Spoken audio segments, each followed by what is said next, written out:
Hi, listeners. This is the 80,000 Hours podcast, where each week we have an unusually in-depth conversation about one of the world's most pressing problems and how you can use your career to solve it. I'm Rob Wiblin, Director of Research at 80,000 Hours. This episode takes us back to focusing on one of the most important trends in the world with Danny Hernandez, a research scientist on the Foresight team at OpenAI, one of the world's top AI research labs. His work is focused on measuring progress in artificial intelligence and the factors that drive it.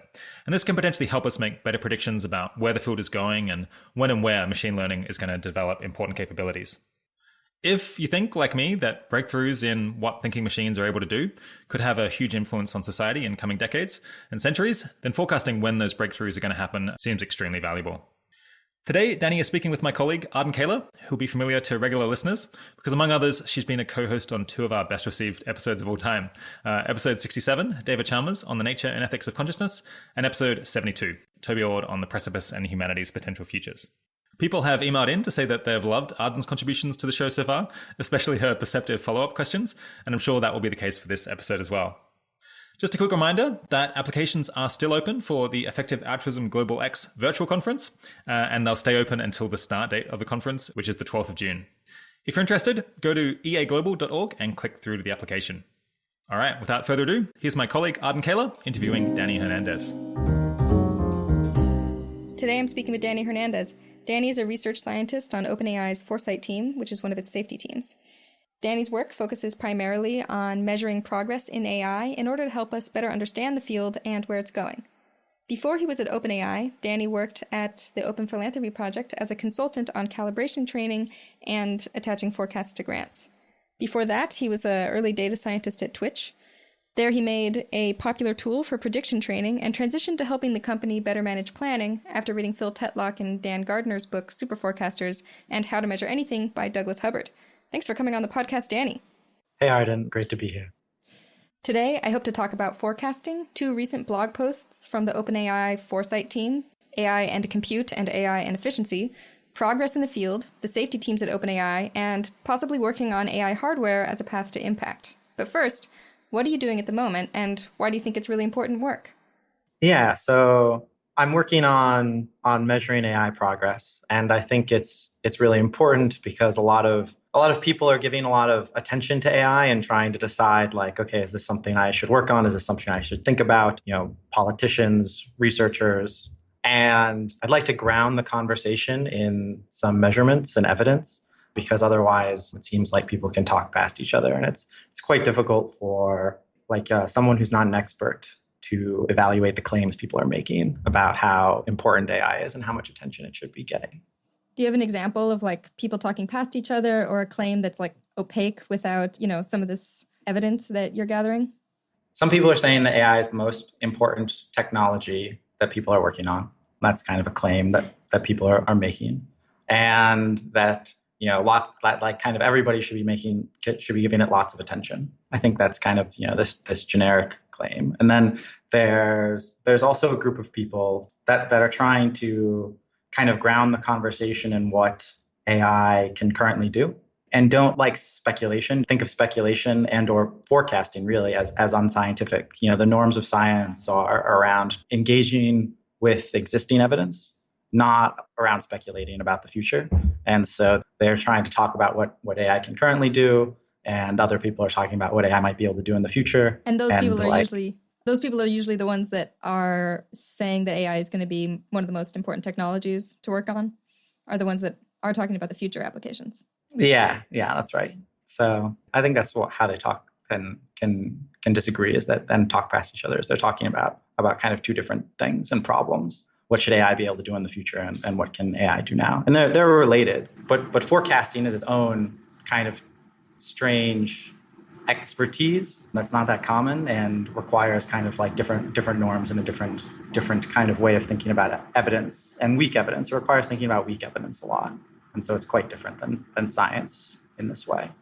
So would you say that working on forecasting AI and measuring progress in AI is trying to ground some of the claims that people are going to make about future AI progress in something a bit more tangible that might be a bit more respectable to the people who are interested in talking about what AI is doing now? I think so, yeah. I think everybody's interested. Well, measurement gets you what AI is doing now, but in a way that can sometimes be extrapolated, right? One of the most reliable ways to try to forecast the future is to just have some line and be like, this line continues, or a curve and be like, this curve continues. And to have some kind of intuition for what would stop the curve, this is kind of a more straightforward way to try to forecast things than, and kind of more understandable and generally accepted than something like get a bunch of super forecasters to make a forecast on that thing. A bunch of super forecasters making a forecast on something that's like compelling to me, but that's not what people are usually looking for when they're trying to set their expectations about the future.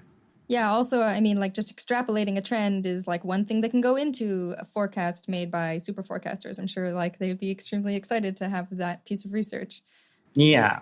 And I think, measurement of AI progress is a particularly difficult measurement problem. I was just thought about lots of different kinds of measurement, qualitative surveys and lots of quantitative measurement at Twitch. And yeah, it's just feels like one of the fuzzier things I've ever tried to measure. Interesting. Yeah. So we're going to get into a couple of measures of AI's progress that you've worked on at OpenAI. Do you want to say anything quickly about just why it feels fuzzy to you in comparison with other things? I guess I'll just describe what does a crisp measurement look like. You could think about a corporation. It's trying to maximize profits. It measures its revenue and it measures its costs. You could think of accountants as the first people who are focused on measurement all the time, and they knew all the interesting measures and data at their company. And that's what really, really good measurement looks like. And then imagine that you had that level of measurement for AI progress. You're really far away from that in terms of having something that is that connected with what progress actually looks like. So then you come up with these proxy measures. Yeah, a problem can look more like that. Sometimes you come into something and you're okay, there's just this straightforward measure that is very connected to the thing that I care about. And it's trivial to find and everybody agrees on. And other times it can be its own kind of research project to find a measure that's interesting. Okay, well, we're going to return to these topics when we get to the papers that OpenAI has put out. But let's talk some about forecasting first. So it seems like there are two different kinds of forecasting that you have tried to improve in your work, as far as I can tell. So there's forecasting at the individual level, improving individual people's forecasts, or even the forecasts of organizations, where that means just trying to put a probability on some event happening in some time frame. And then there's improving the public conversation around certain kinds of events, where that feels a little bit fuzzier to me, and forecasting is one thing that might go into that. Both kinds of forecasting seem sort of extra topical right now because of COVID-19. A lot of people are talking about needing to forecast the progression of the disease in order to do adequate policy work and figure out, for instance, when to open certain kinds of businesses. It also feels like it's made forecasting more salient at organizations like 80,000 Hours. One thing that we're sort of struggling with this question right now of, well, does COVID-19 and the economic impacts mean that our advice should change in some way, or our strategy should change in some big way, and trying to forecast the impact of it so that we can be ahead of that change. So improving those kinds of techniques, I mean, they always feel important, but I feel it's sort of especially obvious how it's important right now. So I'm excited that we're having this conversation. We've talked about some techniques for the first kind of forecasting in our episodes with Phil Tetlock. That's episodes 15 and 60, which listeners should go check out if they're interested. So those are things like getting quantitative, where that means instead of saying, I think this will probably happen, you think, I think there's a 60% chance that this will happen, or a 70% chance that this will happen by a certain time. And forecasting in ways that allow you to get lots of feedback so you can figure out how you're doing and sort of hone your skills. Do you want to add anything or highlight anything as especially important for that sort of forecasting? Yeah, so I think a lot of making good forecasts starts with understanding. So I guess, as far as things kind of that Tetlock talks about that resonate with me are kind of breaking things down apart and getting quantitative. Something that I think about as more like an individual trying to make forecasts in one domain for a long period of time is being able to pass the ideological Turing tests of the experts that I'm talking to. So what I want is to understand their viewpoint, to be able to summarize it, and have them be yeah, that's basically right, and to keep going. I think when I've heard of the ideological Turing test, it's been in the context of how do you know that you don't have a totally crazy view of your like ideological opponent's view, like a total straw man? Well, if you can explain it to them in a way that they would say, yeah, that's somebody who believes the same thing I do, then you've passed the Turing test. Yeah, that's kind of what it feels like, where I think with scientific views, people kind of can have that same sort of thing where the belief is very important to them. They have a different feeling about you if they're like, okay, this person like gets it. Even if you don't totally agree, they're just like, okay, this person like understands it enough to like put me at ease, I think is kind of what's happening, and why that I think there still is something that feels a little ideological about it, being able to explain to somebody something in their terms. So this is important for forecasting because you want to be able to basically represent lots of different people's positions in a way that they would agree with, because that just shows that you understand their positions relatively well. Well, so you could think about understanding the different experts is kind of like model uncertainty. You don't know what experts are right in the world. If you could just choose which experts to listen to as a leader, that would solve all of your problems. If you're like, which experts do I listen to in different times? Like you've solved all your entire problem of leadership. And so you really evaluating experts is this like critical problem. And if you can explain their arguments, then you've kind of like internalized it and you've avoided this failure mode. Whereas like you could imagine that there were some experts, they made some arguments to you. You couldn't really explain them back to them, meaning you didn't really understand them. And so like later you'll have regret because you'll make a decision that like you wouldn't have made if you actually understood their arguments. So you could like try to avoid all of those, this like regret minimization. You could try to, understanding is kind of this path towards regret minimization. And we could tie it back to COVID, where you're just trying to figure out which epidemiologists, do I want to defer to here? Yeah, there's certainly been lots of disagreement among experts about what we should do. Yeah. And so like I could imagine, in some distant future, that at least some of these experts had built up a track record. One expert could just kind of stand out and look kind of like Nate Silver in elections, where they had just predicted the trajectories in many cities for a long time, had made lots of predictions, had like the best write-ups of lots of stuff additionally. Maybe they're listened to by now, maybe they weren't listened to initially, but they just have this track record that looks like very different than other people's and is like much easier to understand. And so then they would have made themselves kind of an easy expert for some people to be drawn to. Okay, so there's this problem of like, which experts should we listen to? And obviously that'll help a lot with forecasting because they're going to be making forecasts. Is that the main way it helps with forecasting, or is it just to help you have an understanding of the problem area so you can then make forecasts yourself? Yeah, I mean, I think it's helping you with lots of things. I think both effects are important. Okay, so you have a difficult problem and you want to have, you're not really sure. Like in COVID, you had just lots of model uncertainty.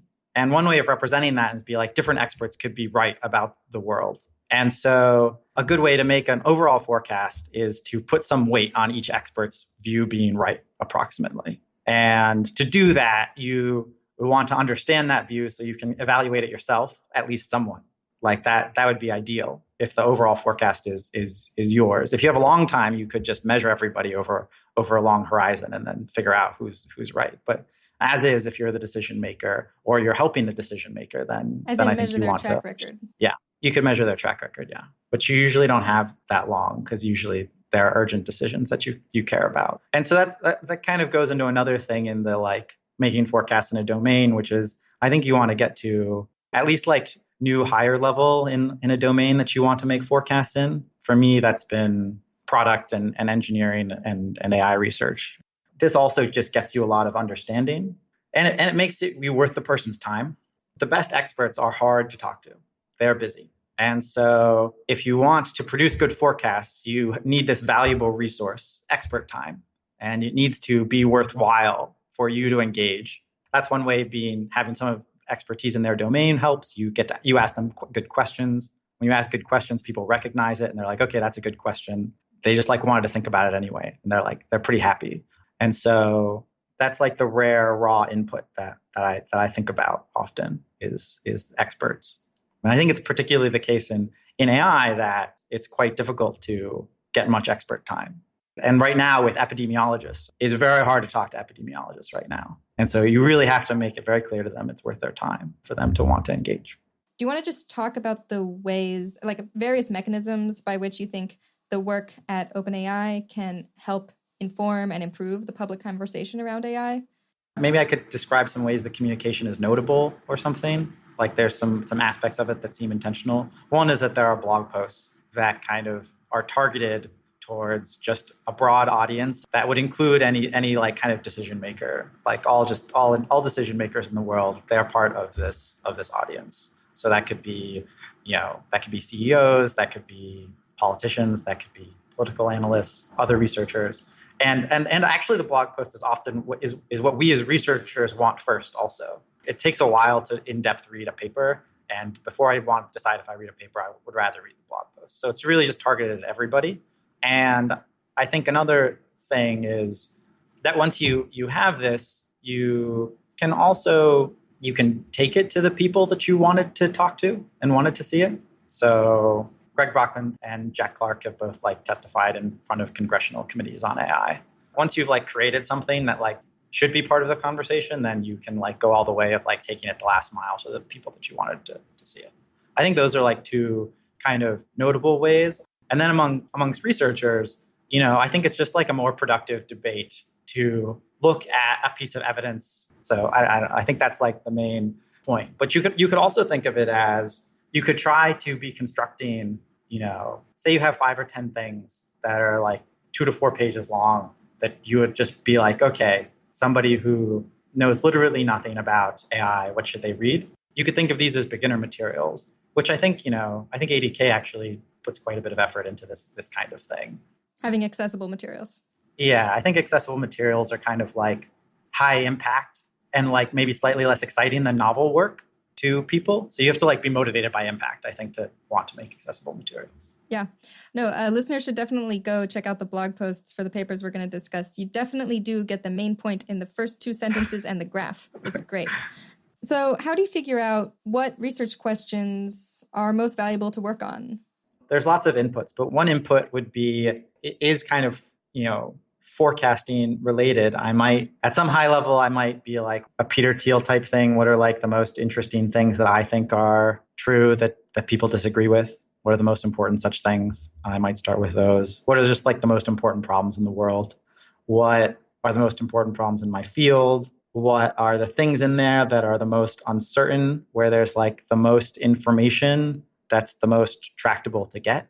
And then where's my fit? So that's all pretty abstract, but I think there's other things where I'll assume that there's one kind of big true thing, and that I need a simple model of the world, and I need to just double down really hard on whatever seems most important and is working. I think that's another way that I'll try and do stuff. And then you try to test that big true thing.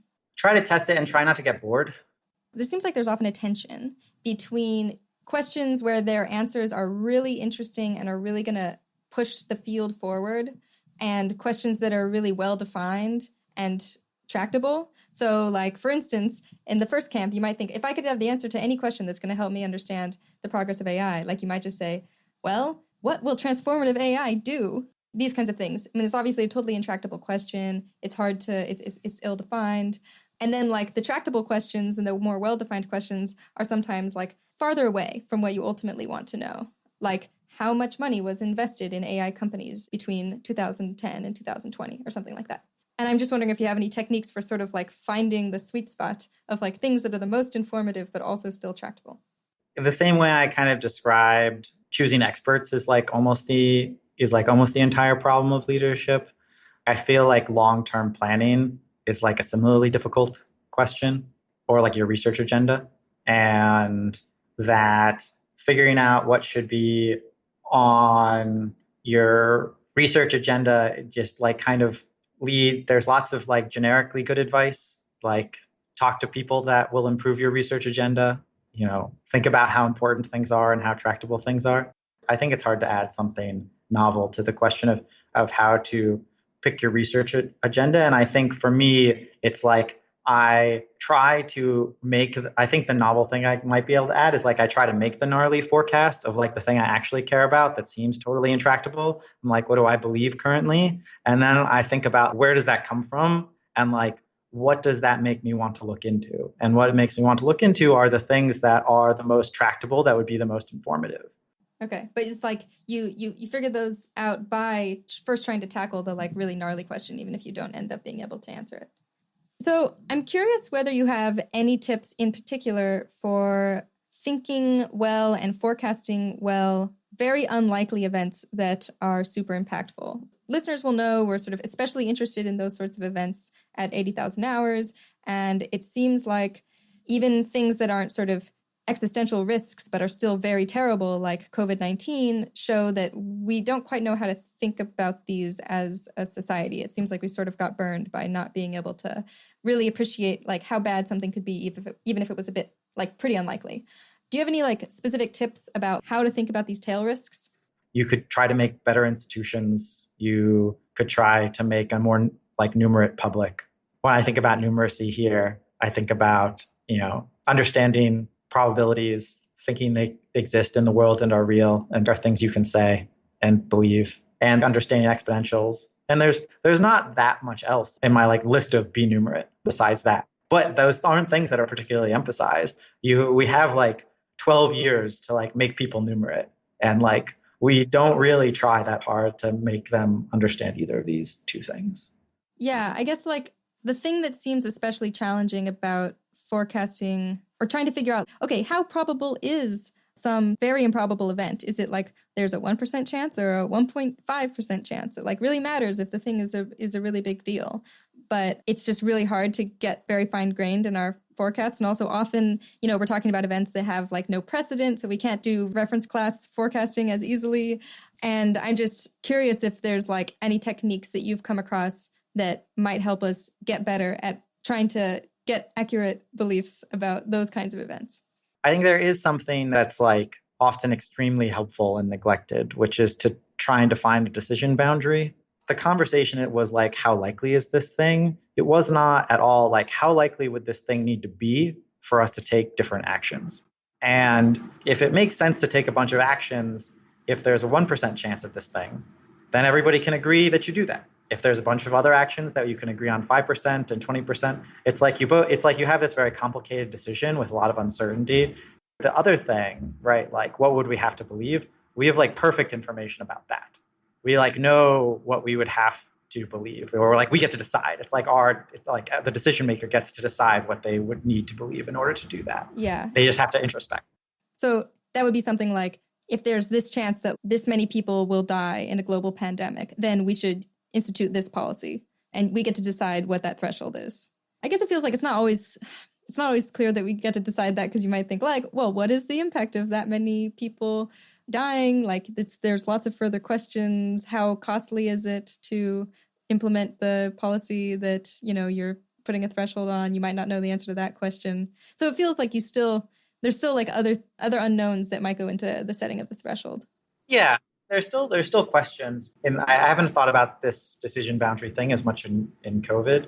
I think if we go back to AI, you could be something like, what chance would I have to put on a transformative science capability? Like when I think about transformative science, I think about that a lot of science comes out of great scientists, right? Like it's Einstein, it's Turing. It's like, what if at some point AI was making it so that it was like there were more such scientists?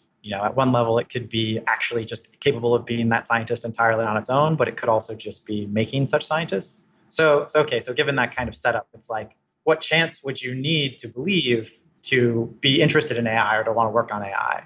Is that like a 1% chance in 10 years? Is that like a 10% chance in 10 years? Like, what is the threshold? And people have like very different kind of horizons that they're interested in and probabilities that are meaningful to them. And they can actually make a lot of progress on that part of the question in terms of like thinking about whether or not they want to work on AI like quite quickly.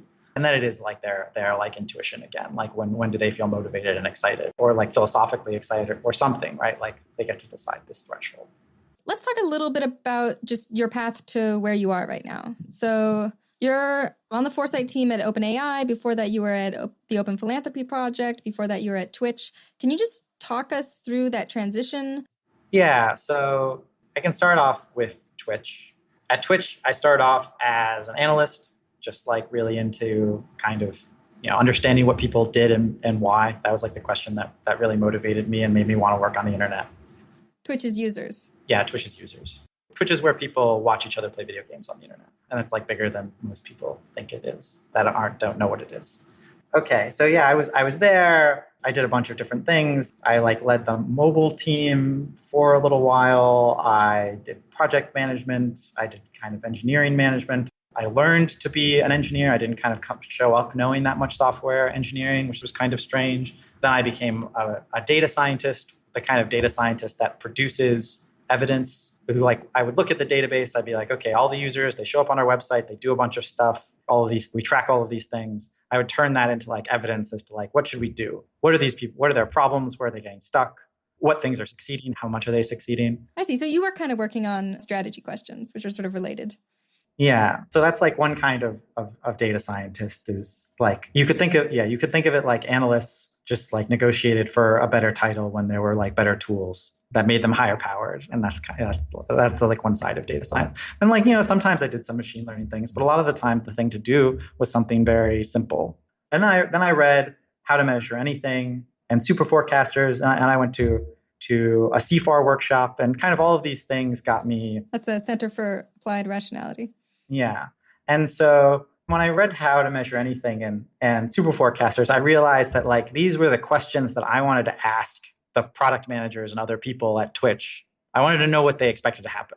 This was like the thing I most wanted to ask them and understand. And it was like this book gave me permission to ask the question that I wanted, which was like, quantitatively, what do you expect to happen? What probability would you put on the thing you just said you want would happen? At Twitch. Yeah, at Twitch. That this feature would like increase revenue by 10%. How likely do you think that actually is? And like, let's see what happens. That was a question I wanted to ask them. And it didn't feel normal but it's like how I thought of the world. And so, yeah, then I just started kind of pairing with people on trying to help them make forecasts that were useful to them. And I got really excited about it because, I guess the way I think about it is my old meetings, I would have meetings with people, and like I would often feel like I didn't succeed in what I wanted to happen or something, like that only 50% of these meetings were good. And then when I started having these meetings around forecasting where I tried to help them, they seemed to be very happy at the end. Like I thought the meeting was super interesting. Now I was like, okay, 90% of my meetings are good. And now I can have as many good meetings as I want. And I have to figure out some better way to scale this thing. Like there's something here. That's kind of how I started to feel. So people are coming out of these with personal forecasts about various things happening at Twitch. Yeah. Then I made this training, like in How to Measure Anything, he has this calibration training curve. And so I was like, okay, I'll try and make this training.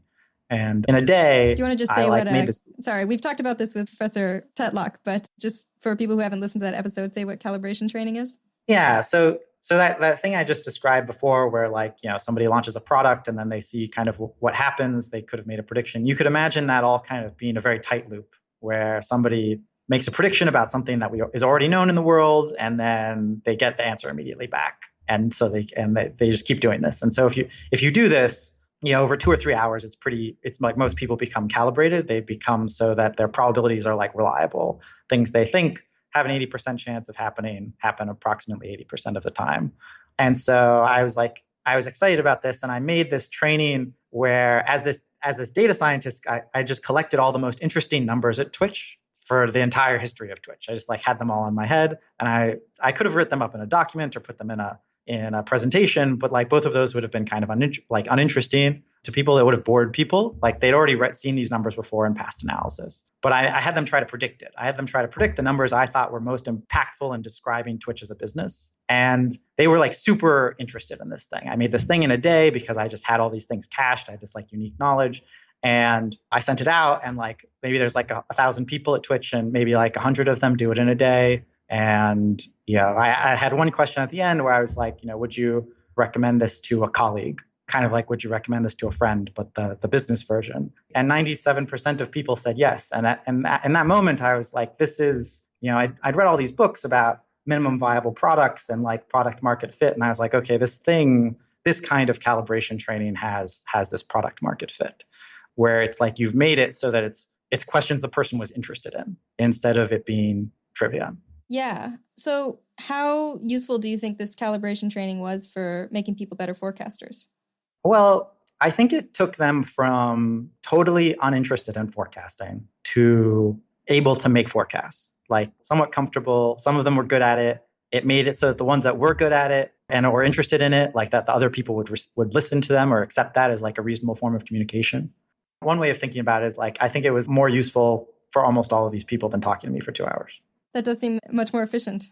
Do you think it makes any difference that these weren't properly forecasts, right? These were guesses at things that were already the case, things in the past, as opposed to forecasts, of course, we're talking about guessing at what's going to happen in the future. Do you think that makes any difference, or is that just cosmetic? I think the thing that matters more is that it's in the domain you care about. So I wanted people to be able to make these kinds of forecasts. I also just wanted people to remember these numbers, to be able to cite them without looking at them as a range even. To say stuff like, somebody's like, how much did we grow in the last year? And to like be able to give a range, like it was between 40 and 42%, and to have them be like, right, and like not have to look it up so the conversation could keep going. That's a pretty narrow range. Yeah, that's the kind of range I could have given, I think, when I was there. Like I would have known how much we grew by that much. I would have looked at it. And then we wouldn't have had to look it up and we could have kept going. But I think most of the time it was like, if you are forecasting on something that you just don't know about, like some of the things were like product launches that happened before they joined that they never heard about. And so I think that there are beliefs that are just kind of hidden from you in the world, like information that's sufficiently hidden that you could predict on in most domains. And it's like would be just as good as if you, in terms of training you, as if you were making future predictions. It just would like take a lot less time and be a lot of work to collect the scenarios. Like you could imagine, I don't know, have you seen these like Harvard business case studies? It's like a pretty big thing in the business world. Uh-huh. I think if those were good, they would look kind of like this. It would be like something in the past and you would guess what happened. They wouldn't tell you what happened. You would just like guess what happened and then in a bunch of ways that were interesting. And I think that would be similarly good because it's just like it's old stuff that none of those people are usually not familiar with. So I think you can predict on the past stuff and learn. So how did this turn into consulting for the Open Philanthropy Project? Yeah, it was kind of a standard story of talk to people who might be able to help and talk to people that are interested in the thing you're interested in. But this calibration training tool that you made was helpful experience for being able to do what you did at the Open Philanthropy Project? Yeah, so they wanted people to be calibrated there. They wanted to like make a calibration training for their staff, and we just talked about what like that should look like and how it would be good. And then I helped some of their program officers kind of make some of their early and first forecasts to like get a feel for it and like see that it's like was a useful exercise to them and like what it could be like to be a useful exercise. And then at some point that they were like particularly interested in AI, forecasting AI, and they're like, for somebody like me, they thought that was like a particularly impactful way to go. And I thought it was like just really interesting. I was like kind of always motivated by AI. I remember I read a lot of sci-fi and always thought that AI would eventually be really impactful. And I remember kind of reading arguments around how AI would be impactful and just being like, yeah, I agree with these. I just didn't have any way to act on it before. So you ended up transitioning to working on informing forecasts about AI in particular. That happened before you started working at OpenAI? Yeah, I started kind of thinking about forecasting AI progress while working with OpenPhil, and then transitioned to doing it at OpenAI. Because I think earlier I was talking about like this kind of rare resource of like you're trying to forecast something, you want to talk to experts, and like the better the experts, the better. The more access you have to them, the better. It's like maybe one of your most important resources. So I think OpenAI or an AI research lab generally is just the kind of best place to do this kind of thing. Cool. So how important do you think it is for lots of people at an organization to be able to make good predictions in order for that organization to be successful? Should it just be the leadership, when they're setting their strategy, or is it actually like pretty helpful for everybody to be able to make these kinds of predictions? I think lots of organizations can be very successful without making any predictions, to be clear.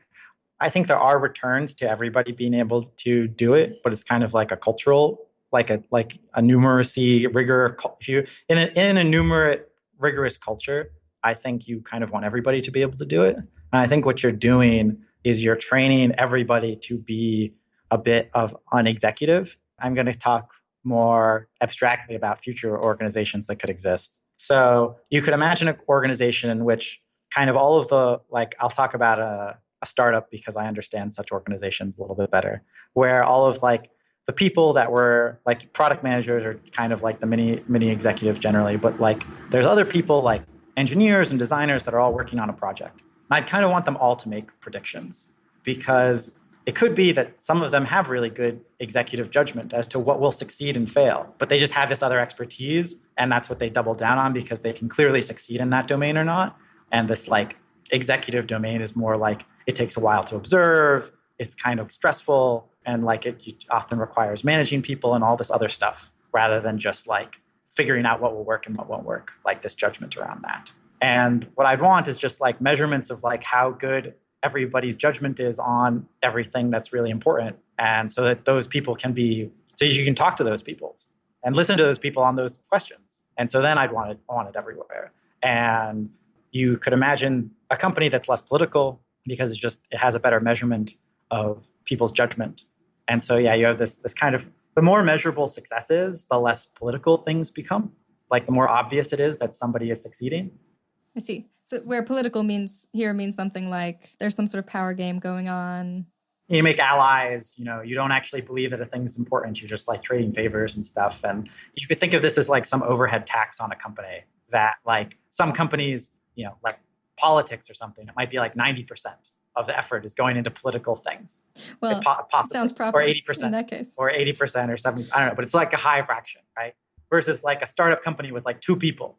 They're just trying to succeed. They like, there isn't a game to play. They just have split things up or whatever, how they're going to split it up. And like now it's really just time to do stuff. And like this overhead kind of goes up. The like less measure, like the bigger you are and the less clear it is what's working. Is the second thing because you can convince people that you are the expert even if you're not, because there's no clear measure of whether you are or not. And so then you have to convince them through other means like being very persuasive or making allies. Yeah.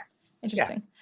So one thing that came to mind when you've been talking about the importance of forecasting in like organizations, like including businesses, is that I'm sort of surprised that people haven't been implementing these techniques for a long time. So this is not like a new technology that, was just invented and that explains why people haven't been doing it. It's like these concepts seem relatively old and learnable by lots of people. And it seems like if it really does make it more efficient and more possible to function really well as an organization, why do you think organizations haven't been adopting these sorts of techniques for a long time? Yeah, I think that nobody has made the user experience good. You're a business, the business is the user. The business is thinking about whether or not to adopt these forecasting techniques. What's that whole experience like? Is it obviously good? Is it obviously good the whole time? Does it have quick returns? Is it easy for someone at this business to implement this thing, have people think of that as a success and like have the thing grow or not? So why hasn't that happened? Well, one, I think just like not very much effort has gone into forecasting at all, total, right? Like you have like Tetlock's work is great. There could be a lot more people. I think this domain looks very promising, seems very important to the world. Not that many people are in it. It has like long horizons. It takes a while to produce work that's meaningful. I also think that the place to do it is with new businesses, the place to make it part of their culture. So, I mean, also, I think I thought about trying to do it and it looked like a long, slow thing. Help businesses. Yeah. But you ended up doing some of this for the Open Philanthropy Project, right? Yeah. So I guess my conclusion is like my overall metric was I wanted to influence decision making positively at the highest level. It's kind of how I thought about comparing working on improving forecasting generally to AI. And well, when I looked at AI forecasting, it was just a lot more. It was just obviously working, and people were very interested. And I was like, okay, I think this is just a lot more tractable and more impactful. Thought it was like both. And so, yeah, when I look at how hard I think it is to make, civilization as a whole have more foresight broadly, then yeah, is a big hard task that I think somebody would have to have a lot of different domain knowledge to have. Like I think that the way that academics have approached it is they're kind of doing what I'm doing now, which is they'll show up and they'll help people make forecasts while they're in the room. And then you could think of the super forecasters as like, okay, now I've given you a business interface. give me $10,000 and I'll give you forecasts in a domain that you're interested in. I was like, that's more scalable in a way. Then they don't have to be in the room anymore, and that can keep growing. So I think that model kind of makes sense, and that people might use more of them in the future.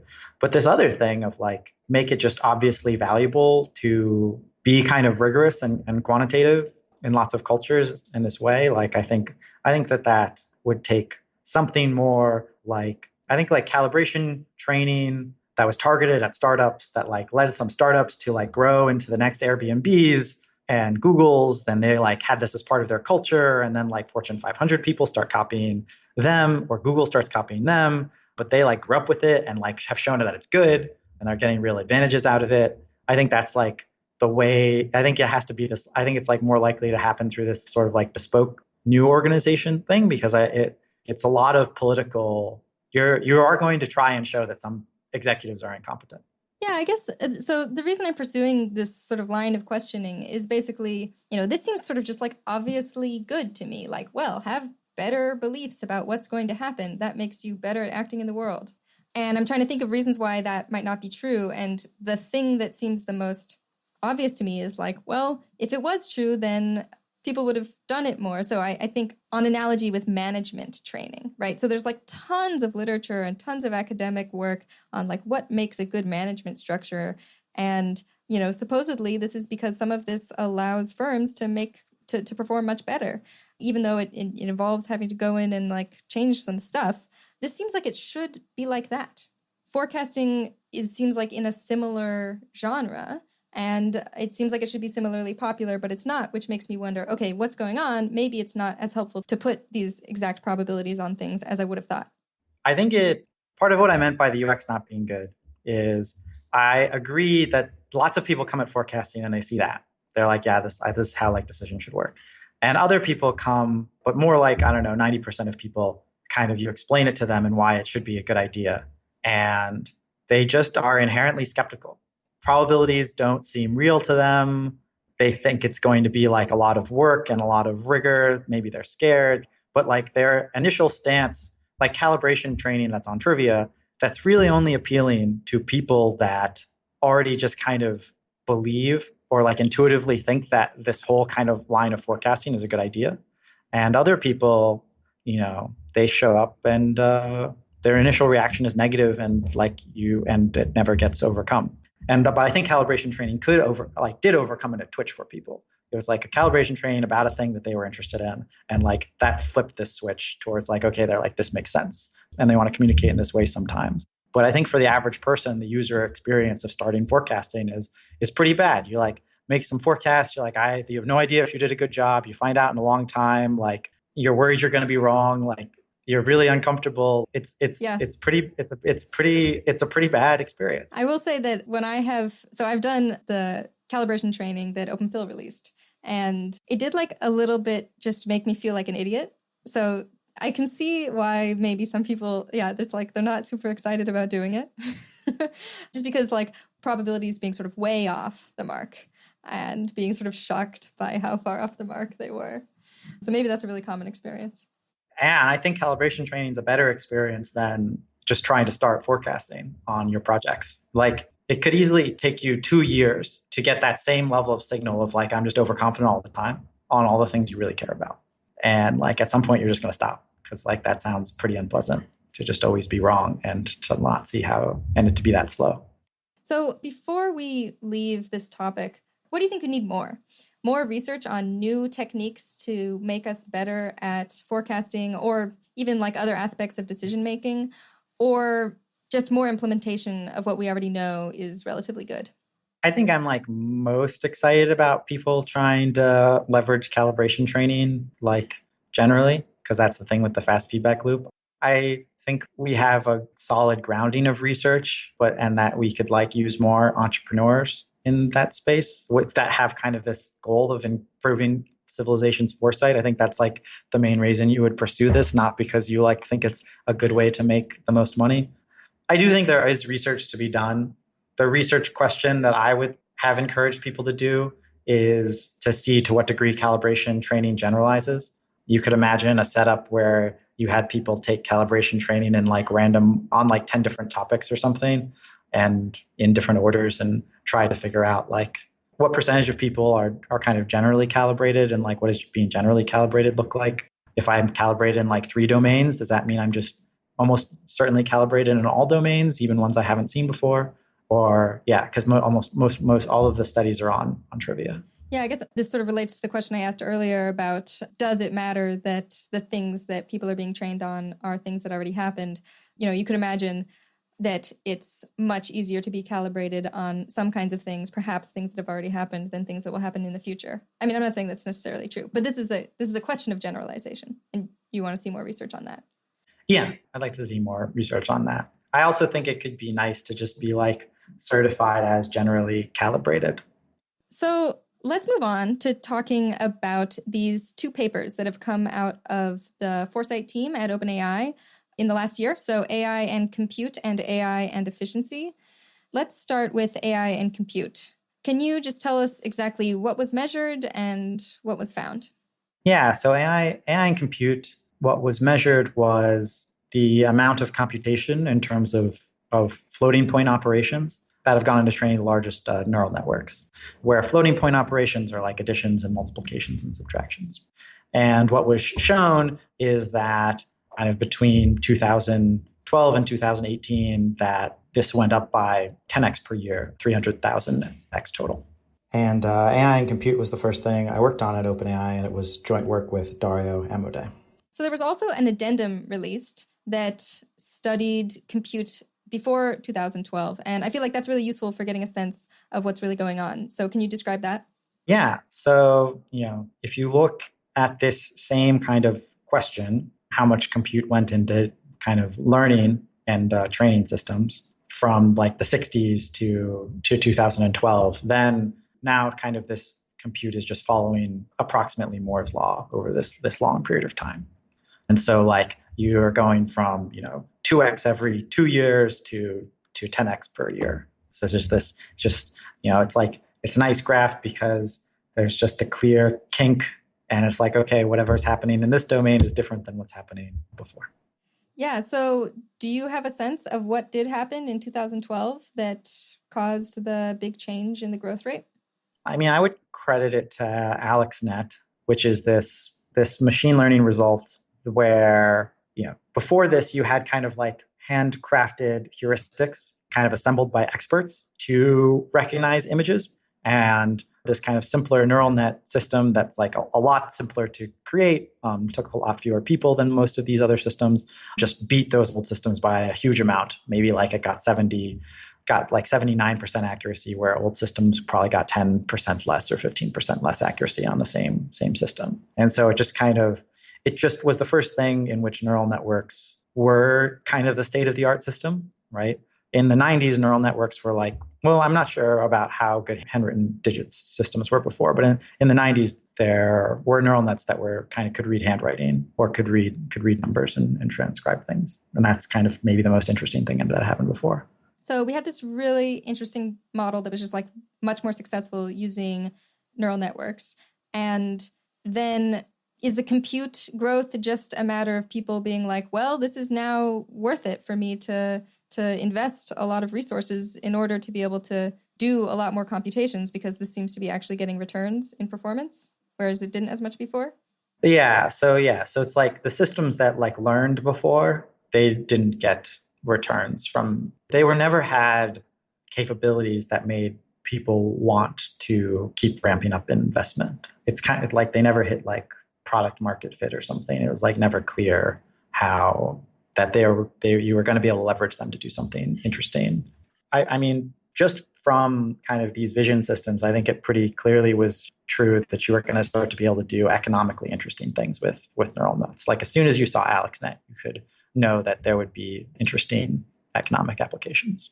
So you say in that blog post that the 3 major drivers to AI progress are the amount of compute available, algorithmic or conceptual innovation, and the amount of data available. Why do you think people started ramping up the compute in particular around 2012 after this proof of concept? Well, I think the compute was faster to ramp up than people, though people have ramped up. But like it takes a while to get a PhD.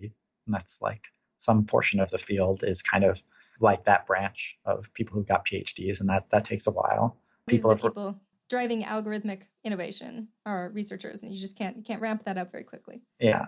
So, I mean, more people are going into those programs than before, so it got ramped up somewhat, but there was just a lot of compute in the world doing lots of other stuff. So it's like capital moves around maybe faster than people. Yeah, well, sorry, what does that mean? There's a lot of compute in the world. Like, it feels a little abstract to me. There was a huge amount of computation in the world that wasn't doing AI stuff that could be moved over quickly. I see. So this is just available computers and chips. In Google's cloud, in Amazon's cloud, computers that are on people's desks that were not doing AI research before, that were gaming machines. They're like, this is my AI research machine now. Yeah, so there's just a lot of GPUs that you could buy to do AI research that before were just doing other stuff. So in terms of what this result means, do you have a view about whether compute, just sheer amount of compute, is more important, less important than these other factors, or more important for certain kinds of phases of advancement, or anything like that? Well, at least from this work, I'd say like the AI and compute thing didn't make it clear whether or not compute was more important than other stuff. It just made it clear that it was like worth paying some attention to and was like very measurable. And I think it makes it so that you can look at a model and try and understand why is this thing better, and get a lot of extra context. So sometimes something is better because it had more data or because it had better algorithms. But other times it seemed like it was mostly just better because it was scaled up or something. And so if you don't understand the amount of compute that went into the system, then it's hard to evaluate which of these three things was like most of making it better, or was it some combination, or to what degree do you want to attribute to each. So to go back to like an earlier question, when you're like, how do you decide what to do research on? I think this sentence was like part of how I was trying to think about my research. I was like, okay, that's a very interesting question. How important are each of these three things? And one of them now is well measured. So all the uncertainties in the other two, what are the best measurements of the other two, to try and think about this? I see. So maybe we can't draw a lot of conclusions from this, but now we have this measured. So once we can measure the others, maybe we can actually say something about, what's the combination of these factors in the best performing systems out there. Yeah. Interesting. So it also says in the blog post that you see multiple reasons to believe that the trend in the graph, that is this exponential increase in compute used in training the most high-performing systems, is going to continue. So, and you cite the fact that there's a bunch of hardware startups that are developing AI-specific chips, and that they're promising to have much more efficient chips that you can do a lot more compute with a lot less money.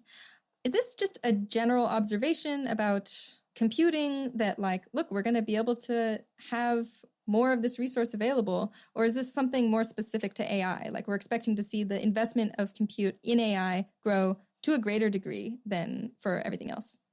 Well, maybe to caveat, I like pay attention to hardware, but I'm like not a hardware expert. Hardware experts make chips. If somebody claims they're a hardware expert and they haven't made lots of chips, then I'd be skeptical. Okay. I'll keep that in mind. I think maybe what I can say is like Moore's law made it so that most specialized chips were uninteresting for a long time. Like if you try to make a specialized chip, it's like 2x better, it's 4x better, but it costs a lot of money and it's beaten by general purpose processors like 4 years later. So like it's like quite expensive to make chips. And so GPUs were kind of the second thing that was like chips that were made at large scale, and that was like for video games and some other applications, but video games seem particularly important. Hence the graphics processing unit. Yeah, and their computation is a little bit less general than CPUs. It's like more parallel, right? Like there's a lot of it. Like they just kind of could rely on the fact that there were always a lot of pixels on your screen and a lot of parallel operations to do.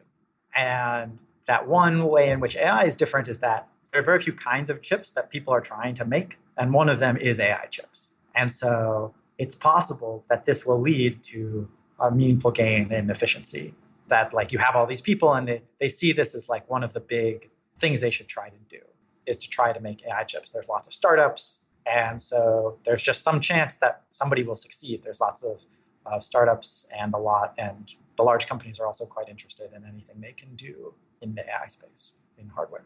So maybe the answer to this question will be too technical to be of interest / understandable to me / our audience. But what makes an AI chip an AI chip? I mean, at the abstract level, it should be that it's designed for what ML researchers are currently doing and doing in the future. And so it's this kind of hard target, but it should also be quite flexible because it should be able to do the things that they're interested in the future. I often think that the most interesting hardware question to me is like, what will happen to Moore's law, rather than the AI hardware chips. Because the AI hardware chips you could think of as like mostly a trend on top of that are some like offset, and that could be a large offset, but the long-term trend is kind of Moore's law, whatever happens there. And so that's kind of what I think about more often, and what long-termists should be more interested in. If you're like a long-termist, then like Moore's law is like really big over the next 20 to 30 years, whatever happens, even if its exponent goes down some, you really care what the new exponent is or if there's no exponent. Can you explain what Moore's law is and what it means to say, like, what's going to happen to it? Yeah. So there's a lot of news articles that say Moore's law is dead. You would like see a lot of those. I guess there's been a lot of those for a long time, and so it's kind of hard to evaluate what's going on with it. But if you look at, CPUs and how much kind of more efficient they've been getting in terms of, flops, floating point operations per dollar, from like 1960 to like sometime in 2000, they just like very reliably grew, got like 2x better every 2 years, 2x cheaper. And then after that, it seemed to have a different exponent in the CPUs. And it's unclear if it's going to continue to slow down or go back to its old speed, right? Like you could have some new kind of hardware regime where it's like underneath Moore's law, there's like a lot of S curves, a lot of things that died and were no longer got better, but then you found some new thing to replace it in many domains. That happened like before. And so it could be that when you just zoom out in the history of humanity 100 years from now, like our current thing is an aberration. And Moore's law just goes back to its own old speed or speeds up or whatever. But if you think about, what's the most interesting compute trend, it's definitely Moore's law. And that's like the long-termist most interesting compute trend. And much of what's happened in compute kind of follows from that. If you're in the 60s and Moore's law is going to go on for a long time, you're ready to predict the internet and you're ready to predict smartphones and you're ready to make 30 and 40-year long investments in basic science from just knowing this one kind of fact. And you could still be kind of in that position where if you think you know what's going to happen with Moore's law. So aren't you just ready to predict that we'll be able to do more computations for the same price at a certain rate? Or like we'll be able to do more computations without it being that much more expensive. And I guess that gets you part of the way to the internet and smartphones, but I'm not quite seeing how it gets you all of the way. Well, it got people at DARPA. They were kind of talking about how this is where things were going. It's like there were people and they kind of could tell. Like the people that were most in the know, they saw this trend and they're like, this is what this trend means. And they were right. And like they didn't put probabilities on it, but like they just were right about the most important thing that happened in the world based on this trend in the past. And so I think we should still like respect it, like pay a bunch of attention to this trend and be like, what does this trend mean about our future?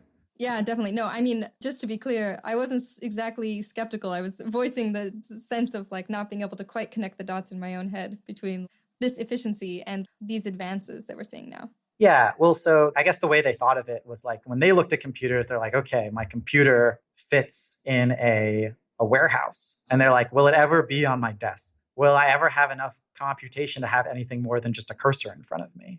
What if the computer that currently weighs 100 pounds on my desk fit in my pocket? They could have like imagined that. They could like draw a curve and be like, this is when that happens. And they're like, oh, and this is when the computer gets to a price point when like everybody's going to want one, probably. And maybe that was 10 years from when they started to kind of think about it. But you really care about the exponent, because you could be trying to imagine some point in time of like, you really care as to like whether or not you can fit that phone in your pocket in 20 or 30 years or like 1,000 or 500. And the trend, and like depending on the exponent, either world seems like it could have been plausible.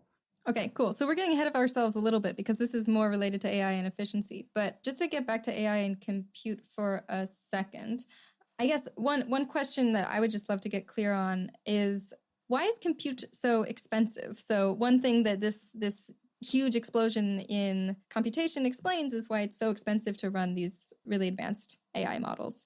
Do you have a short answer for why it costs so much money? I mean, I think the question is like, why are people willing to spend that amount of money? Or like, why are the marginal returns to spending that money worth the cost of spending it? Because like initially you could have thought about compute as very cheap. AlexNet was like approximately somebody's souped up gaming rig.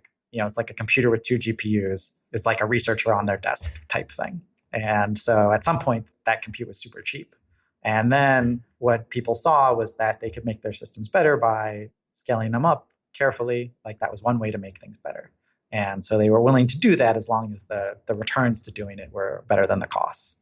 So that's why people are willing to spend currently when they spend a lot of money. In the same way people are just like, the world's giving a lot of attention to AI, the world's willing to like spend a lot of money on AI right now also is how I'd see it, rather than compute being expensive. Before we leave that, do you have a sense of like, is it just that people are seeing like future promise in these AI systems, or is it like right now there's a lot of money to be made in running these really computationally expensive systems?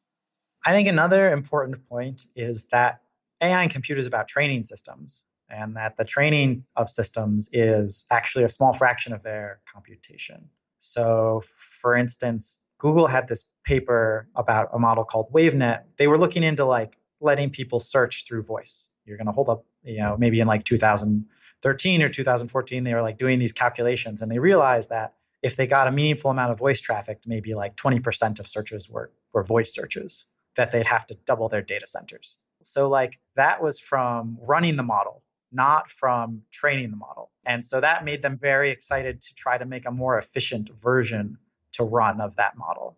And if when you're talking about running a model, you're talking about Google doubling its data centers, then that's like a lot of money. And you start to be willing to spend a lot of money training something if that's how much money you're going to spend running it, if it actually is that successful. So what ways does this research update you, if any, on how quickly you think AI will progress in the coming years? So it seems like there might be some reasons to think that having to invest a lot of computation means that, progress in AI might actually slow because it's really expensive and maybe we won't be willing to do that for that long. And some reasons to think maybe it could speed up. It shows everybody has a lot of interest right now. Do you have a view on what some of the most interesting arguments are on how this should update us on our views about AI progress in the future? Yeah, I think for me, it was like a modest update towards more progress, but I think it's not obvious. I think that I agree that it could, if the trend ends and the trend was driving a lot of progress, then that seems like that would make progress slow down. I think part of my intuition around kind of TAI is that transformative AI, like what I was talking about, these kind of about there's some milestones, there's some things that could be built that would be very impactful. And I was talking about these scientists earlier. One very like simple model of the world is that only one of these three like factors, kind of compute data or algorithms, is the main driver of progress. And if I'm like, when I'd only seen the AI and compute results, then the way I thought about it was that at least from the 60s to 2012, this like compute thing is this main driver of progress. And like if you had some model of AI progress, it might have looked something like, as soon as the algorithm stuff will just kind of happen and like lots of it will be ready and just kind of ready in the background. We've got kind of backprop and convolutional neural nets and all like this kind of stuff, kind of all the stuff that you made AlexNet with was just kind of waiting for compute for 10 or 20 years or something. And so now for a while it was kind of compute. And you could have like this kind of simple model of the world where you think there's one limiting reagent. And if you do model it as compute, then you're like, okay, at some point we'll get capabilities. And there's some capabilities that once we get to some amount of compute, like I was talking about, science stuff, something that is faster, like that should happen before you can just like make instantiate a great scientist, is you should have some tool like a microscope or something or a telescope that you can make with AI that just advances some domain of science and like really quickly that wouldn't have happened otherwise. I think biology is a pretty good thing. Like AlphaFold could be such a thing that happens. I think there's lots of things like that could happen, and so it could be that will happen kind of as soon as you should expect that to happen kind of quickly after there's enough compute to enable that technology. And you just like don't know what that level of compute is. You just have like huge amounts of uncertainty as to like where are these things, and they could and 1 10x could easily push you over such an edge. When you think about how humans look compare, like we have this one capability, humans, that it seems like something like a 4x scaling up of chips. Where this now people would argue about this. What's like the capability?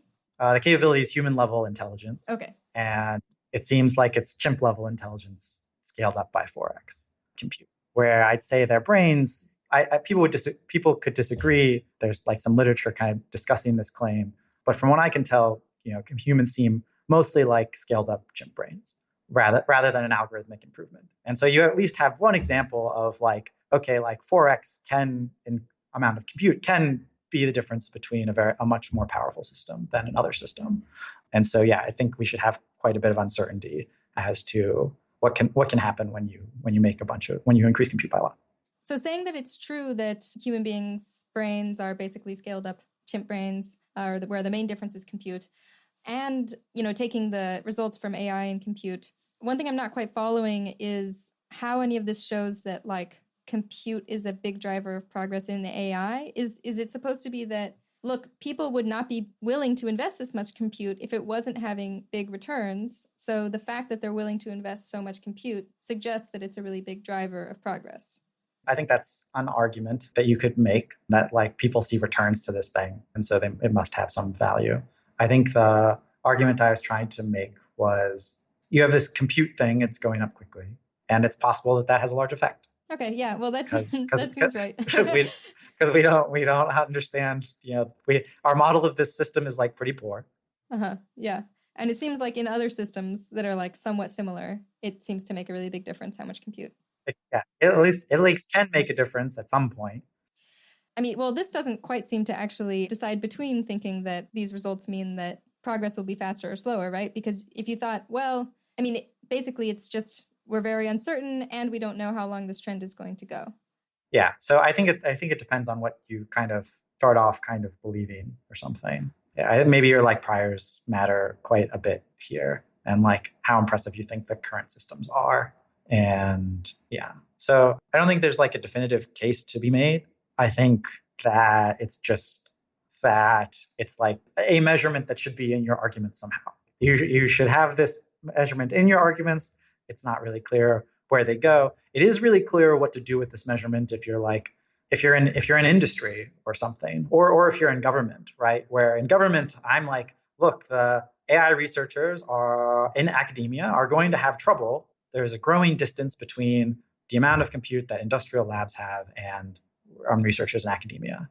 And that makes it so they can't, they do their research forks. It's like one person can't verify the research of other people. They like kind of get very different research interests as a result.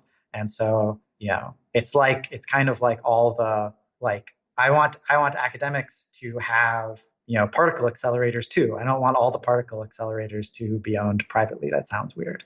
So I think the government should be like looking at giving like large amounts of compute to academics. And I think that's like a clear thing you could get out of this. So I think it's quite hard to get evidence on this question we were talking about before as to like, what does something mean about TAI? But I think there's like lots of other ways to draw like a clear thing you should do from this measure. Or like if you're like a CEO of NVIDIA or a chip company, you like show this graph to your investors and you're like, look, they want more compute. I'm just trying to do this. Like there's demand for this thing I'm trying to build. And so it's really clear what this means to some people, and it's like a lot harder to draw what it means here. Yeah, that's helpful. I guess on the government's providing compute to academics point, I suppose like we already knew that these private firms had access to a lot more resources. Maybe what this shows is just like one way in which they're spending their resources. And it's like sort of suggestive that this is going to be a way that this particular resource should be made available to academics as well. Yeah. Cool. So let's move on to talk about the new paper, AI and Efficiency, which should be up by the time this episode goes on the air. So the headline result of that paper is that approximately over the same period as AI and compute studied, models now require much less compute to do the same sort of thing. So do you want to just talk a little bit about that result and what you think it means? Yeah, so this is kind of my attempt to measure algorithmic progress quantitatively. And yeah, so it takes 25 times less compute to train something to AlexNet level performance, where AlexNet, we talked about earlier, it got everybody excited about neural nets. And there are lots of reasons that I like this. One is that it's in the same units as the AI and compute result. They're both about like what's happening with compute. And you can kind of like make a merged worldview with them. So yeah, I guess it's this sort of a clever way of measuring algorithmic innovation indirectly by measuring compute, which maybe is more measurable and more comparable. It makes your results more comparable to the other piece of research. Yeah, and I think the other thing that I like about this, I'll just explain how algorithmic progress usually gets measured in AI research. What usually happens is, you release like some new paper, like ResNets were a new thing that got released in, I think, 2015. And they showed that their top 5 accuracy, their ability to label, to classify, that a picture was, a dog versus a cat versus a tree, that like they could get the top 5 classes with 93% accuracy instead of, maybe 92% accuracy was like the previous state of the art. And so it's like it's like kind of a bunch of complicated measurements that need to be explained like that are pretty hard to understand, like, and explain. And there's just like lots of them, right? There's like Go, there's like Atari, there's all of these things, and they all kind of require quite a bit of context to understand how impressive is that really. It also seems sort of unclear that it's necessarily the algorithmic innovation that's doing the work there, right? Yeah, and it could have been they scaled up the models. So it's like, but that's how people talk about, I guess that's how people talk about capabilities progress. And they like to tie it to algorithmic innovation because algorithmic innovation is like the most prestigious way to have made your thing better. But in normal computer science, when you talk about something like sorting, you talk about its computational complexity. You're like, here's an algorithm, and if you want to sort a list that's n entries long, this algorithm will take n times the logarithm of n, and this other algorithm will take n squared, and this other algorithm will take n cubed. And like all of algorithmic progress in traditional computer science is talked about in terms of computational costs. So getting that computational cost down, the amount of time it takes in this example, but I guess also the number of computations. Yeah, so they assume, so you could formulate it as either, but yeah, usually it's formulated as operations or time given a consistent amount of compute. But in those domains, it's like more straightforward to like do that analysis to come up with that number, to like come up with this like, yeah. But we can use kind of this same lens in AI where we focus on like reducing computational costs, and given that we're training to constant performance. Yeah, and so I think this is like a generally good way for researchers to compare. It's like an axis that gives me a lot of clarity as to like how their system is better than previous systems. For instance, some systems make progress on this axis. They're more efficient and better, and they like get to a new capability that's never been reached before. And some just get to a new capability that's never been reached before, and they're less efficient at earlier parts, like getting to earlier levels of capability than other systems. And so those are just like different ways to make progress, and I want to understand. So can I ask how you're isolating algorithmic innovation here in particular? Because if there are 3 things that go into progress in AI, capabilities progress, compute, algorithmic innovation, and data, how do you know that the models aren't, when they're being run to like do this AlexNet thing, how do you know they don't have access to better data? Yeah, so you run them on, they're trained on internet, so they're trained on the same data. Okay, so you guys were actually running these experiments. Yeah, I ran these experiments. I used the same data. Cool. And I just count the amount of compute they used at every amount of training. So one thing I want to get clear on, so when I first read this, I thought, well, this seems to suggest that performance must be rising a lot because we're using exponentially more compute and we're 25 times more efficient with the compute that we're using. So that sort of seems to undermine any concern that we're getting sort of diminishing marginal returns on the amount of compute that we're using, unless a bunch of it is somehow being wasted, which seems unlikely. But then I wasn't really sure if I really could conclude anything about how much performance has been rising from the observation that we're using a lot more compute and we're getting more efficient with using it. Can we draw any kind of conclusions about that? I think so. So one of the graphs I have is about kind of like this concept of effective compute. So we're trying to compare kind of what we could do now to what we could do in the past. And in the past, what we could have done is we could have done some simple things to try and like scale up this model somehow. Like there are just like known ways to just try and do that, and like maybe you'll get returns out of it. And so you can imagine trying to kind of to scale up these past models and compare them to what you could do right now. It took me quite a while after I measured this trend to figure out what I thought it meant, or how to like merge it with AI and compute in some way that was like clean. I think that, well, that's, for the intuition part, when we consider that we have more compute and that each unit of compute can do more, that it becomes clear that like somehow these two trends multiply. You have to like kind of carefully do that. It's not clear how to multiply them and how to think about that multiplication, but they should multiply. And that the conception I found most useful is that, or that we find most useful, is that if we imagine how much more efficient it is to train models of interest in 2018 than it would have been to just scale up training of 2012 models until they got to current capability levels. Like if we just given past models a lot of compute, we might have more parameters, more data, some tuning, but like nothing more clever than just kind of this obvious kind of stuff. Then how much more compute do we have now than we had in the past? And I would argue that now in this kind of framework, that we can kind of multiply them and think about us having kind of 25 times the 300,000 amount of compute available in the largest experiments in 2018 compared to 2012. And that this is kind of like actually an underestimate of what's happened, because the 25x doesn't measure the contribution of new capabilities. It didn't measure AlexNet. AlexNet didn't show up here in this estimation of progress between 2012 and 2018, even though it represented a lot of progress. And so when you unlock a new capability, you might have made it 100 times cheaper to do it than it was before by doing that new thing, or 1,000. And so a lot of the gains in a domain are actually when the thing is unlocked, not when the thing keeps getting more efficient. So this is more like a floor. This is more like a floor, and like a floor for how much algorithmic progress there is. And the floor is still surprisingly large. When I talk to AI researchers, they kind of expect it to more be like 10x or something. It's still like more. It's still more, and it's more in some other domains. Like in translation, it's like 60x over 3 years. People are particularly excited about language models right now, and maybe the progress in language models is faster. Is that also a floor because using the same sort of method? I think I would argue about the 25x being the floor, and the 60x is more an argument as to why is the 25x a floor. Oh, I see. I thought you were saying like, well, if we were to do this instead of with AlexNet with some language model, we would have gotten a 60. Which is true.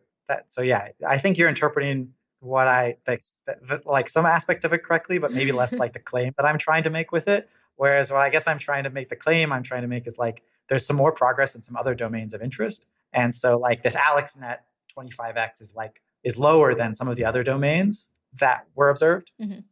I see. Yeah. So if you're talking about like progress in AI in general, this is another argument for this being really conservative claim. Yeah. But then, yeah, if you were trying to talk about in a specific domain and you're particularly interested in language, then maybe you focus on the language, on trying to measure the language thing better.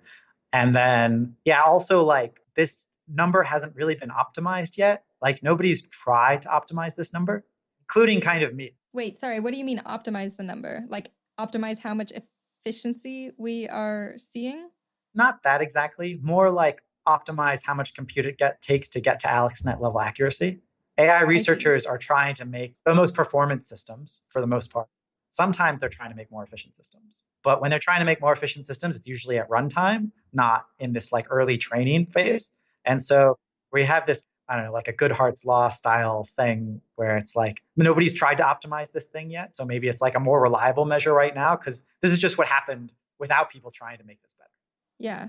Okay, so you've given some like theoretical reasons to expect performance to have increased a lot.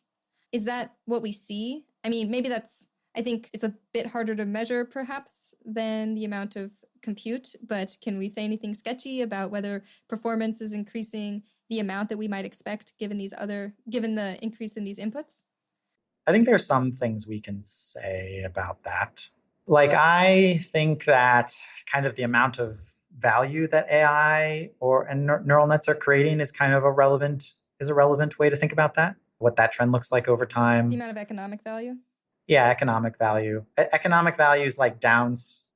If you wanted to get more upstream, you could try to get to like implied economic value or like implied cash flows or something, where when people are investing more, they're showing that they expect there to be more future cash flows.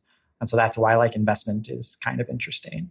And so, yeah, I think both of those are ways you could try to talk about AI progress in a way that's still quantitative.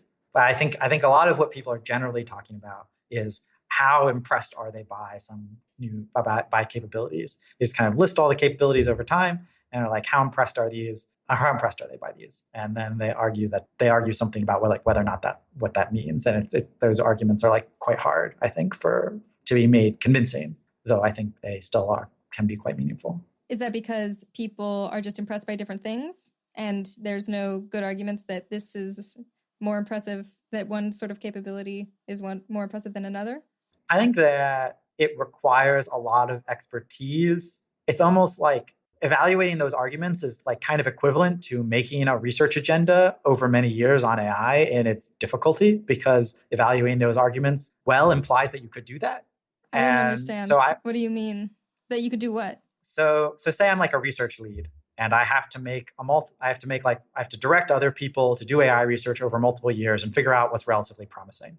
That's like similarly difficult to reading these trends and making such a qualitatively argument, or like you need the same skill set to do both well. I think it's just extremely difficult to evaluate such arguments is kind of the claim I'm trying to make. I definitely buy that claim, but what's the skill set involved that you're referring to? It's like the skill set that like an AI research lead has to have, because they have to pick out what's promising to work on, given what we've observed.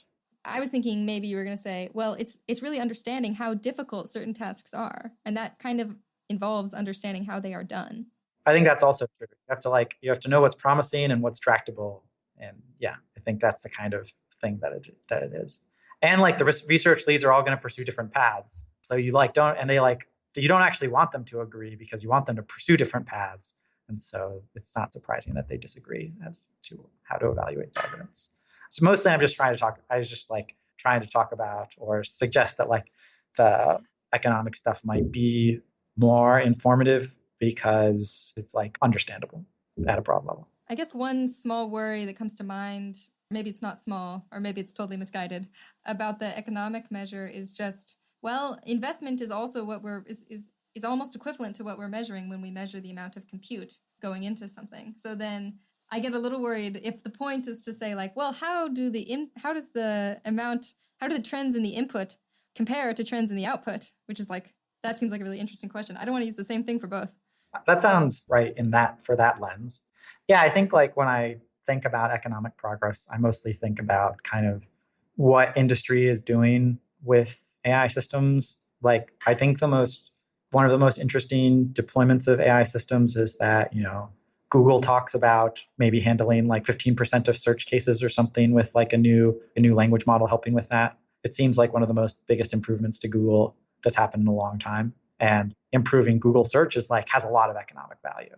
There's nothing in 2012 that was as cool or interesting as improving Google search that neural nets were doing, or as producing as much value. And I don't think that's I think you can just kind of try to chase down where was the economic value being created in different points in time in like a very broad way and be like, okay, these are orders of magnitude different. And I think it's harder to say like a lot. It's harder for me to say a lot more than that now. But I think that's like a way somebody could do a better job of this thing. I think the investment data is harder to read because it just kind of like shot up And then investment data is usually spiky. It usually like shoots up kind of too much in the beginning and then like flattens out. And maybe the summary of investment is like, people are still think AI is promising. They still think it's like one of the things that they should like consider investing in and are like most interested in investing in.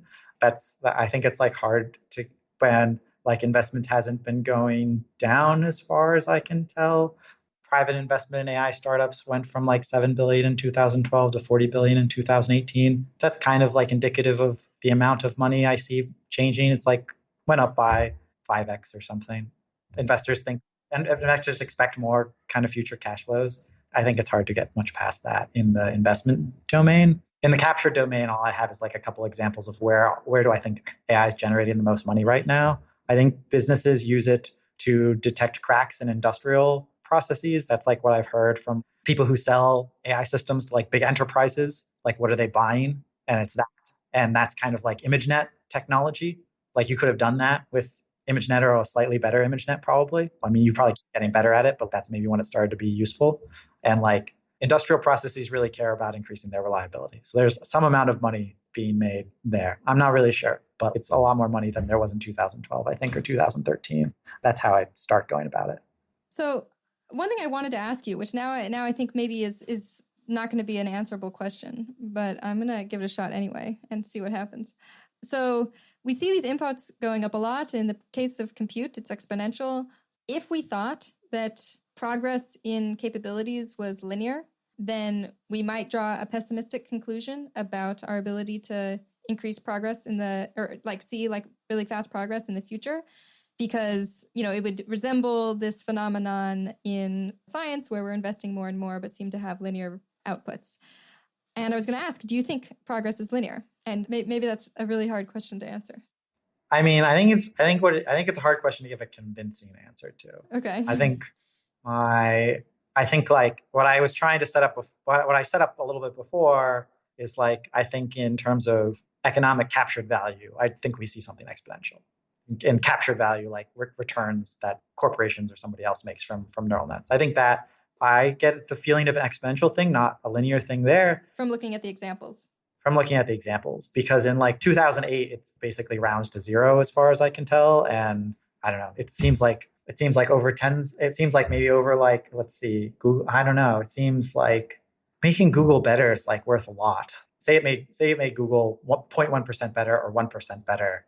That's like $1 trillion times 1 or 0.1%. That's like a lot more than the zero I ran it down to earlier. I think there's like more than that, but I think you only get from where we were at in 2010 to that with an exponential in terms of value being created. I think that's what we'd see if we measured it. I think that perceived impressiveness, it's like at different scales. So I think what people are mostly saying when they say that perceived impressiveness feels linear, there's a couple different things they could be saying. One is that they could be saying that they don't find what's happening surprising. That like given the past, the present doesn't look surprising. But maybe like that's a kind of a different claim to engage on, but it's like not about linearity or not. It's really hard to say whether or not something's linear without kind of defining the units crisply. And so I think that makes it harder. I think another thing that people could be saying is, say you have some frequency of big insights. Like people are like very impressed by like the transformer. And the thing that I mentioned before, like how language models, that they was like the transformer is this large result that's used very broadly, and that was a 60x improvement over another like very well known seek to seek, which was kind of like it was like the first translation system with neural networks that was like well known is seek to seek. It was a 60x improvement over that 2 to 3 years later. And so one way you could argue for a linear thing is to be like, how often do we get something like this? Do we get something like this at the same frequency all the time? Or are we getting these things more frequent, the things that are a given size? But then you have to be like, okay, here's a result. Like, how impressive is this result compared to other results? But I think that could be measured. Michael Nielsen and Patrick Collison tried to measure, is progress slowing down or not in physics and a bunch of other domains by having people pairwise compare the impressiveness of results. Because I think that's like an operation people can do pretty easily. And I think you could try and do something like that in ML to try and be like, is progress speeding up or slowing down or staying the same? And then you could kind of try to argue for linearness. If like the most impressive results seem equivalent to the most impressive results in 2 or 3 years ago. That'd be like another way you could argue for linearness. I think that way I'd be reasonably likely to come to that being constant. I would read a blog post that did that study. Okay, so before we leave progress in AI, are there any other developments that you think are particularly interesting and worth talking about? Well, I guess I have a different feeling as to like how important algorithmic progress is and versus compute progress after doing this AI efficiency thing. I think a first order model is kind of doomed, like a model that only takes into account compute or algorithms. I think that the effects are kind of close enough to each other in magnitude and they multiply. And so because of this, you really need to represent both to understand what's happening. At least they multiply in like the space I'm interested in. Sorry, when you say the effect is close enough to each other, wasn't one 25 times over this time period and one 300,000 times? Is that not the thing you're saying is close together? Well, but the 25 is like a lower bound, and I made some arguments as to how it could be like a lower bound by like 100 or 1,000x some of the time. I see. I don't think I realized that it was that much of a lower bound. Yeah, so maybe a way you could think about it is when you scale up past systems, sometimes they just kind of smoothly scale up and keep giving you returns, but other times they just kind of fall off a cliff and like you could put astronomical amounts of compute into them and they wouldn't do anything to get to some certain level of capability.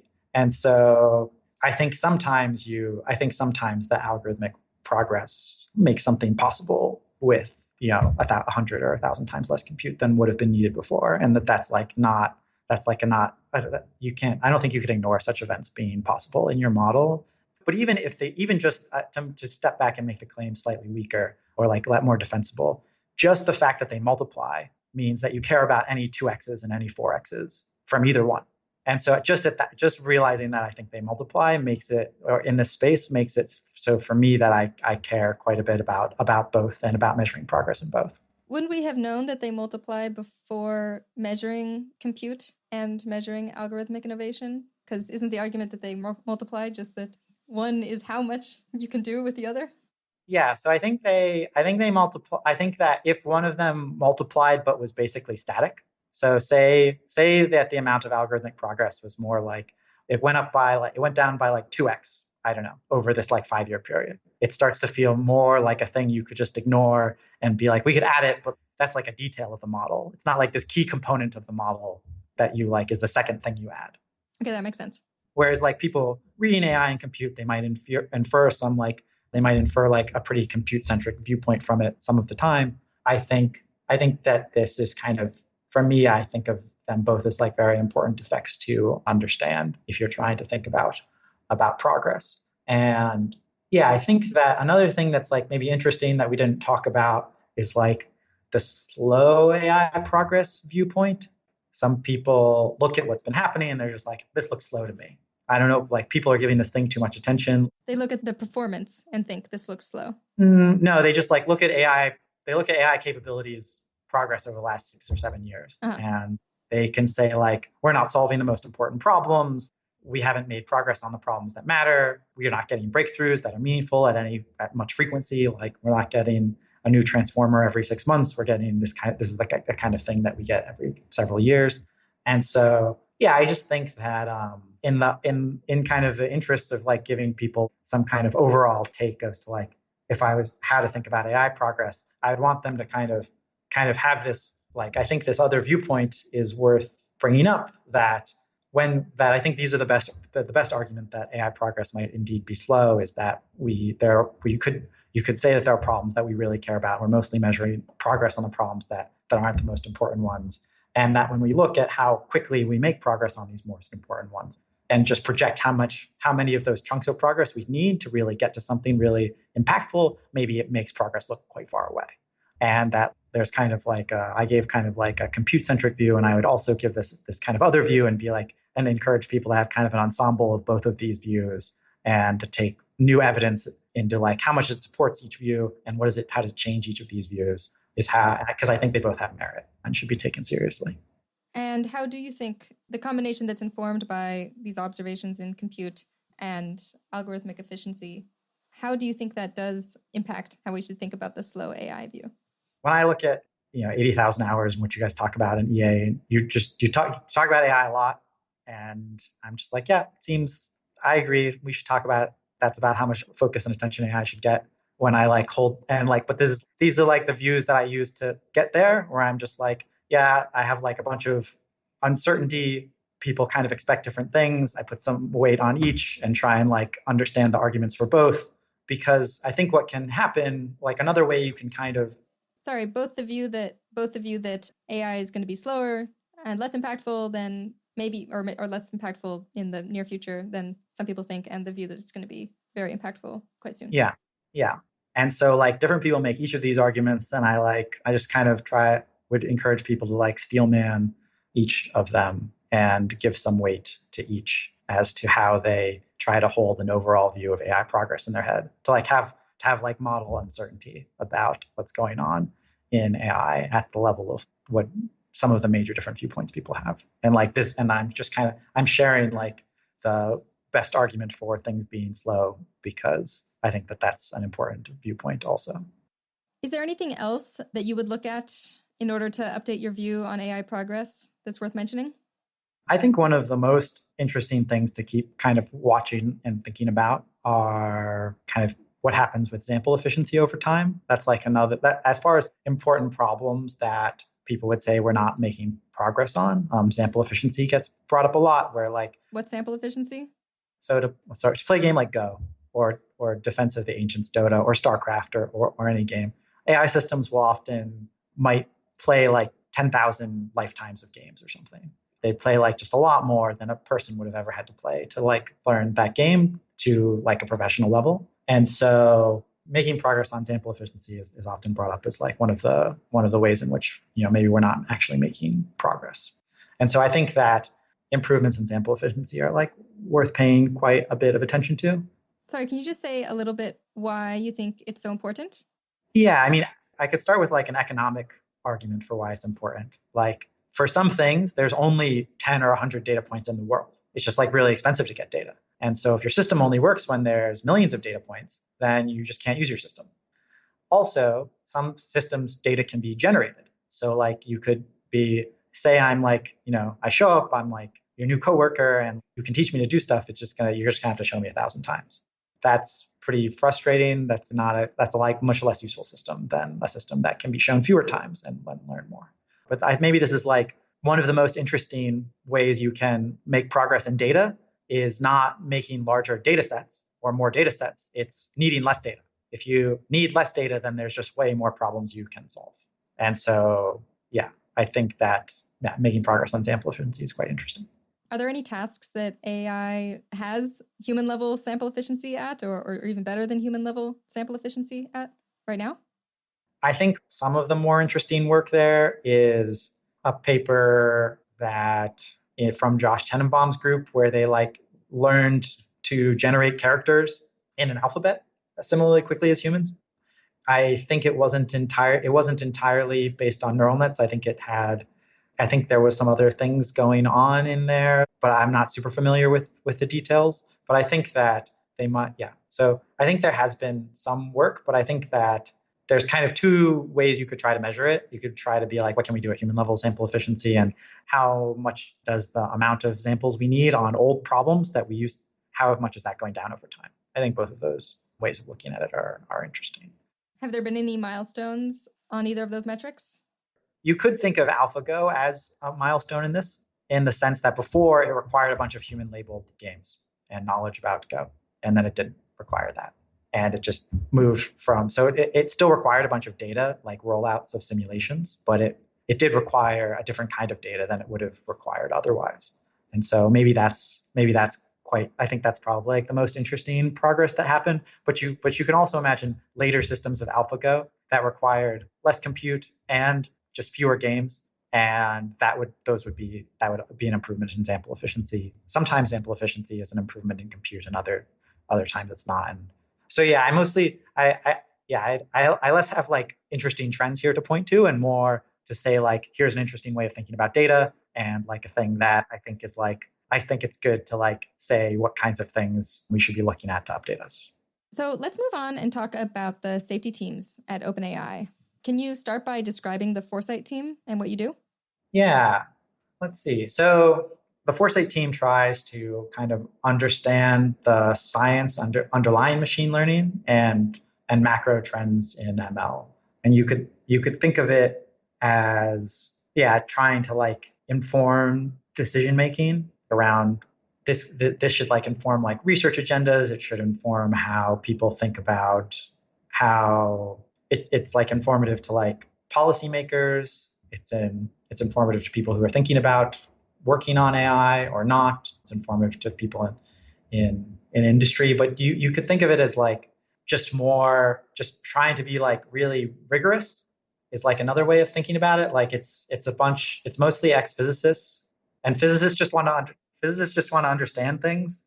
So like ML is mostly driven by trying to achieve state-of-the-art performance, which is like a fine thing for a field to be driven by. It's like very measurable. It's clear when you do it, and it's like economically useful, but it's less understanding, right? Whereas here you have just a team who just like really wants to understand. So the name almost makes it sound like what you're trying to do is forecast AI. It's the Foresight team. But it sounds like a lot of what you do, I mean, maybe that's part of the end goal, but a lot of what you do is produce this somewhat backward-looking research on what's been going on and driving progress so far and explaining what's happening in the field. Yeah, I mean, we've talked mostly about like the macro ML trends. We could talk, I think another way of like explaining what the Foresight team does is to talk about like the two other kind of papers that it's released. Yeah, do you want to just briefly describe those other two papers? Yeah, so there's this one kind of blog post I'd recommend people look at, how AI training scales. And they talk about this kind of parameter they found. They call the gradient noise scale. There's just like this aspect of a system that they can take a measurement on it, that you can measure any ML system on it, and that will predict the parallelizability of that task. Like how many computers can I use at once to train this system? And we've learned that complex tasks, they looked at like a bunch of tasks, and complex tasks have larger, empirically just are more parallelizable. And that's clear when you look at this measurement of them. And that might vary by like 10 to the fifth or something, like Dota, like a very complex video game versus MNIST. That's like a difference of 1,000 in how parallelizable they are. And what's MNIST? MNIST is like a handwriting recognition task. It's okay. like the thing that people did in the 90s. Interesting. And what's the other one? The other one is called Scaling Laws of like Neural Language Models, something along those lines. And you could think of that as very related to the AI and efficiency work, where they scaled up systems and saw they could kind of predict how a bigger version of a system would perform on a metric that matters in machine learning. And like they were trying to predict text, and they found this trend where it was just like where models were just like very smoothly getting better as they got scaled up, is like the main thing that they did. And this kind of is related to the AI and efficiency thing I brought up earlier, in that, this is a technique that you could use to try and understand progress in a more complete way, is to look at old systems we have, try and scale them up, see what that implies about what would have happened if we scaled them up, and then understand how much better our current systems are more rigorously as a result. Cool. So it seems like OpenAI has a bunch of different safety teams, and the Foresight team is only one of them. Do you want to talk just briefly about the other teams and what they do? Yeah. So, there's a team called Reflection, and that's like the team that Paul Cristiano leads, who's been on this podcast. They think about problems like, how do you make it so that a system takes human feedback well, and think about like the long-term problem of having systems be alignable with what people really want, with what a person or some group of people really wants, rather than kind of go off on the rails. And so, yeah, I think that's like a thing that's what kind of people generally think when they think of AI safety. And that problem seems very important, but doesn't like resonate with everybody because it's kind of abstract. But it's like not the only safety thing happening. In addition to Foresight and Reflection, other teams, there's the Clarity team. They try to make AI systems interpretable. You could think of, if you're running a system and you're going to put some system in charge, or give some system quite a bit of power at some point in time, then the more you can like understand what it's actually doing and why, and can like kind of reason about what what it's doing and why. It's kind of like that team feels kind of like Foresight to me, in that it's about rigor and understanding, but in kind of a different way. Yeah, it seems like it's about understanding the systems themselves, and Foresight team seems to be more about understanding the field or something like that. Yeah, where it's going. So they like recently released this paper called Microscope, and like their motivation of this thing was, there was a time where we made a microscope and a lot of science happened. You just like started looking at cells. It felt very different. It like is just like you could just be like, hey, look, I looked at a bunch of cells and I figured a bunch of stuff out. And what if we did that kind of thing with machine learning systems, where you just made it like very cheap and easy for people to look at them and try to understand them and zoom in on them at the individual neuron level? They like recently did something, and that I think is quite cool. You mean like actually building a tool to like try to, or like or sketching out what such a tool would look like, or just talking about what the impact of such a tool would be? Well, that's like their motivation. But yeah, they released a collection of visualizations for like every layer of several well-known models, so that it's easy to to like figure out what things like individual neurons are doing in a bunch of well-known machine learning models. And that's what they did. They call it Microscope, and that's kind of what they feel like it is. And that resonates with me.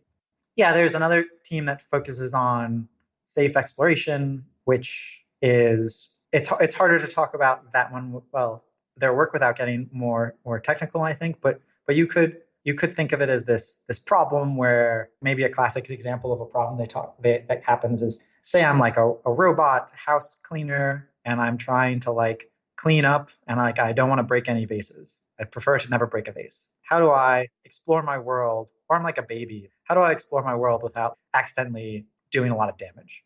It's like an open hard question. So how integrated is the work of the safety teams with the work of other teams? So for instance, do the safety and policy teams at OpenAI work together a lot? Or, how closely is safety understood as part of capabilities research? How do they all sort of fit together? Well, first I can talk about how Foresight works with policy, where like one of the main points Jack Clark has been making is that, who's the head of policy at OpenAI, is that measuring AI progress is important. And that's like a thing that governments could do that would just be like strictly good for them. It'd like just get them better information and like get them more capabilities to like understand and like make better decisions in the future, while like getting them kind of connected, while like helping them build connections in industry that they want to build. And so the Foresight team, we try to produce these like good examples of measurement that we hope will be useful, and that like will just lead to ongoing things that get measured that are of interest. Because you're hoping actors in government will be like, oh, we're going to do some of that research too. We see now what it can look like. Yeah, to like start tracking some of the things we think they should track, and also to like do some of the measurement that requires a lot of expertise to do. There's like some measure, it's like would be hard to get the government to start maybe doing this kind of AI research on macro AI progress. That sounds hard to get them to do, but we can do that and give it to them. And so, yeah, that's a way we interact with them. And then you could think that like when you're just kind of trying to do good policy work, that you're going to have technical questions lots of the time, and that the people on the safety team are just quite likely to answer your questions for them if they can. And so that's one of the ways we collaborate quite a bit, is we just try to like make sure that they understand whatever technical questions they need to understand to do their jobs. Cool, that makes sense. The reason I asked about whether safety is conceptualized as part of capabilities research is I just sometimes hear people argue about this, whether like safety is sort of properly thought of as separate or part of capabilities. Like you wouldn't want to make a system that isn't safe, because then that's a way in which it's not capable. I'm just curious how it's thought of at OpenAI in your experience. It's interesting. It's not. I guess I think well, maybe I could just start with Foresight. I think knowing what is going to being able to better predict what will happen is puts you into like a safer space and a more capable space. And so I think that maybe the way to think about it is not our safety and capabilities totally divorced, but how much optimization power are you putting into two different desirable aspects of a system? So it could be that you want to make a system cheap, you could want to make a system safe, you could want to make it capable, you could put like different amounts of power into each of these things, and that kind of the more of your optimization power you're putting into trying to make sure that it can be safe, then just the more likely you should expect it will actually in fact be safe. And the more you're motivated by that kind of concern, by like making sure the system goes well, then more likely it is to go well. And that's I think it's hard to disentangle it more than that. That makes sense. So what should somebody do if they want to do safety work at OpenAI? First of all, are you guys hiring? And second of all, like what sort of steps should they take? What kind of skills and knowledge do they need? Yeah, we're definitely hiring. I expect we'll always be hiring.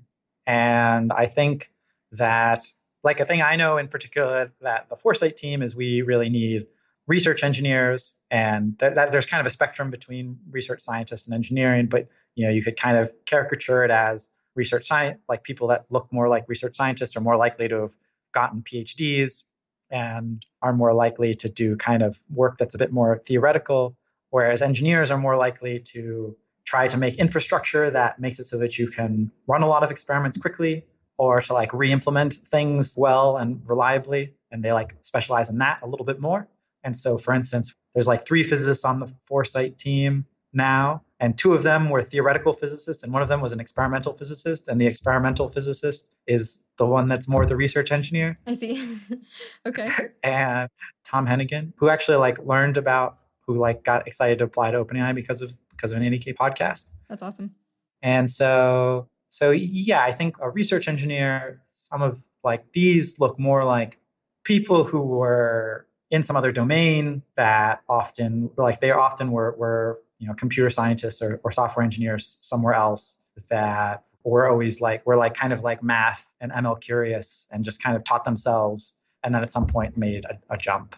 And so I think people they kind of start in different places. I think you guys had a podcast with Daniel Ziegler, and he kind of talked about his path to becoming a researcher. And I think that his path was kind of like what a lot of research engineers' paths might look like, where you just kind of start re-implementing models, find someone to guide your learning. Maybe an interesting, like a novel take on becoming any career is what being an AI researcher looks like at Open. Like one way you could model it is there's somebody who wants to spend at least an hour a week talking to you and overseeing your research and thinks that research would be interesting. And that's kind of like where you're kind of trying to get to. And that you could make progress towards that if there was somebody who thinks that, what you can produce in what you might be able to produce 3 months from now might be interesting. And they're like willing to talk to you for an hour or half an hour to help you figure out like, what should my next 3 months of learning look like? And then they help guide your learning to make sure it's like useful to them, or like it's like in the direction that'd be useful to them. And then at some point they're like, well, here's some vague ideas that like, if you did any of these things, that'd be interesting. Then you like come back like a month later and like you did something that's interesting to them. And then eventually it's 2 weeks and then 1 week. And then they're like, well, you kind of work for me now because they're like, it's like you keep, okay. They keep being willing to invest more time, but you really need this guidance I think like this guidance is like immensely valuable to you. Like if you didn't get them to tell you what to learn, you could have learned very different things and then like never gotten to a position where anybody was trying to oversee your work. So has this happened with people at OpenAI where like some person who doesn't work for OpenAI asks them for an hour of their time every 3 months at first, and then sort of slowly it becomes the case that they work there? Yeah, I've seen that happen. Yeah. I'm trying to like describe it as like the smooth transition, but like, yeah, I think my friend Tom Brown, who was part of how I got interested in AI, he like made me take Coursera. He wanted me to take Coursera classes with him, and convinced me to read Superintelligence a long time ago. He got advice on what to learn from Greg Brockman, one of the co-founders of OpenAI, and then eventually got to a place where he was working at OpenAI full time. And AI and efficiency was joint work with Tom Brown. Yeah, it seems like it might be like not quite the first step to have that meeting with somebody at OpenAI, because you want to first be able to, not have it be a waste of everyone's time? Yeah, so I guess I'm trying to describe like what is that? What should you be asking in that first meeting? And I think what you should be asking is, and it doesn't have to be a meeting, it can be an email or something, but it's like, what should I go learn in the next 3 months or like next month? And do you feel like people are usually pretty receptive to those sorts of questions? I think people are open to that question, especially if they somewhat know you. Like I think you can walk your social graph to find who is like the person who can give me this advice, who I already know or who knows somebody of. And I'm just trying to structure the question you should be asking them, which is like what's worth learning given kind of my eventual goal, and like how far away do I seem from that goal, and like I don't know, you have this like very limited resource, this like expert time, and like you're trying to leverage it for as much as possible. And so you're trying to use it to like guide your learning process. I think that's a way to kind of learn. It's like a general set of ways. It's like a general way to learn like a lot of things inside of an organization, your career, lots of things, and to like conceptualize it as smooth. Yeah, that's really useful. At OpenAI, is there a more formal process that like some people should take? Oh yeah, there's like a fellows program, and you could think of that as kind of like the residency at Google, if people are familiar with that. But it's often people that had technical careers that, if you got a PhD in something else and have been learning machine learning on your own, then like you're for a little while, for maybe a couple months or something, then like or longer, but whatever, that's not what your PhD is in, then those people often apply to be fellows. And that's kind of like the entry point. So let's move on to talking about AI hardware as a possible path to impact. This is a little bit more speculative, but do you think that working in AI hardware, developing chips, or researching AI hardware progress might be helpful for positively shaping the development of AI? And if so, how? Yeah, well, let's see. I think there's quite a bit of potential in the domain. I think, well, like a very like concrete thing is recently OpenAI just had this blog post and paper around trust, and like how you can kind of how AI organizations might be able to make like verifiable claims in the future about their work, and like build trust between organizations. And like broadly, people might be used to thinking about coordination being hard, and you want institutions to coordinate, and like this is kind of discussing that. And I think there's some places that hardware falls in there that people might mostly be motivated by from like a safety perspective. One is they talk about kind of secure hardware for machine learning. So you could kind of think of this as this hybrid of like you guys have talked about. Maybe security is a quite interesting thing for people to go into. There's like some kind, maybe one of the more one part of security that might be particularly interesting to AI is kind of is like having secure hardware that people trust. So what does that mean? Yeah, there's this thing that if you care about security, you saw they talked about Spectre, and it was like a vulnerability on a bunch of different processors and a bunch of different CPUs. And you could think of it as like it's lower than software. If your hardware has a security vulnerability, it doesn't matter what software you're running. Just everybody has a CPU. And if it's insecure, then all of them are insecure. And so, yeah, that's kind of how I would talk about hardware security. It's like a subfield of security that like maybe you'd be like more motivated by if you were motivated by trying to make AI go well.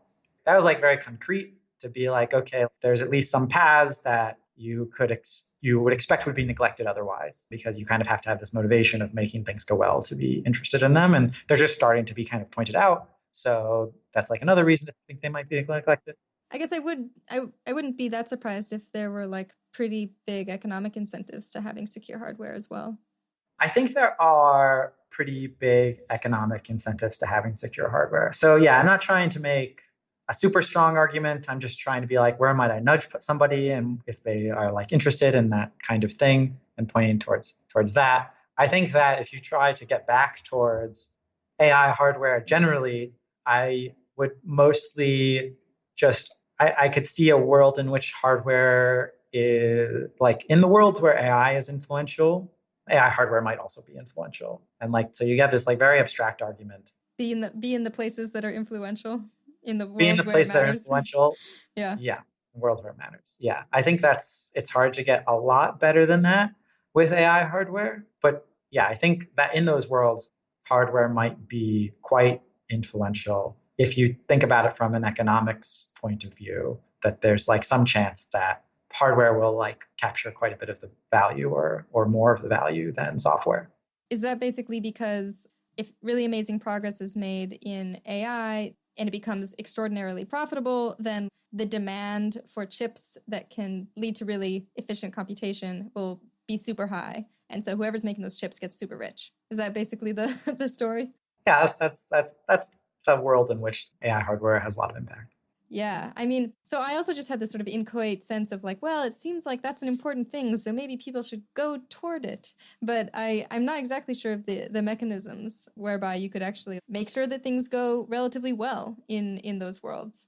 I guess by like maybe influencing your organization, maybe trying to get them to take the right cautions or adopt, certain kinds of business practices that make AI more broadly beneficial. So I know that there's this idea coming out of the Center for Governance of AI at the Future of Humanity Institute called the Windfall Clause, which is basic idea firms pre-commit to sharing a bunch of their windfall if things go a certain way. And I guess that's one way that people working at hardware companies could try to make AI more broadly beneficial. Yeah, I think if hardware companies signed up for a windfall clause, that'd be really amazing sort of progress. I mean, you could think of OpenAI's LP as like an implementation of the windfall clause. Do you want to describe that? Yeah. So at like a high level, after some amount of returns are made to people that hold like a kind of equity in this limited partnership, then like all future profits or returns will go to a nonprofit. And so yeah, which is Yeah, sort of its own windfall clause. yeah. So that's OpenAI's LP, and I think I think it'd be quite good if more organizations had such a thing. I think it's like it takes a lot of influence within an organization to get them to commit to something like that. So if you imagine somebody who's like founded a hardware company, they get to do that if they want.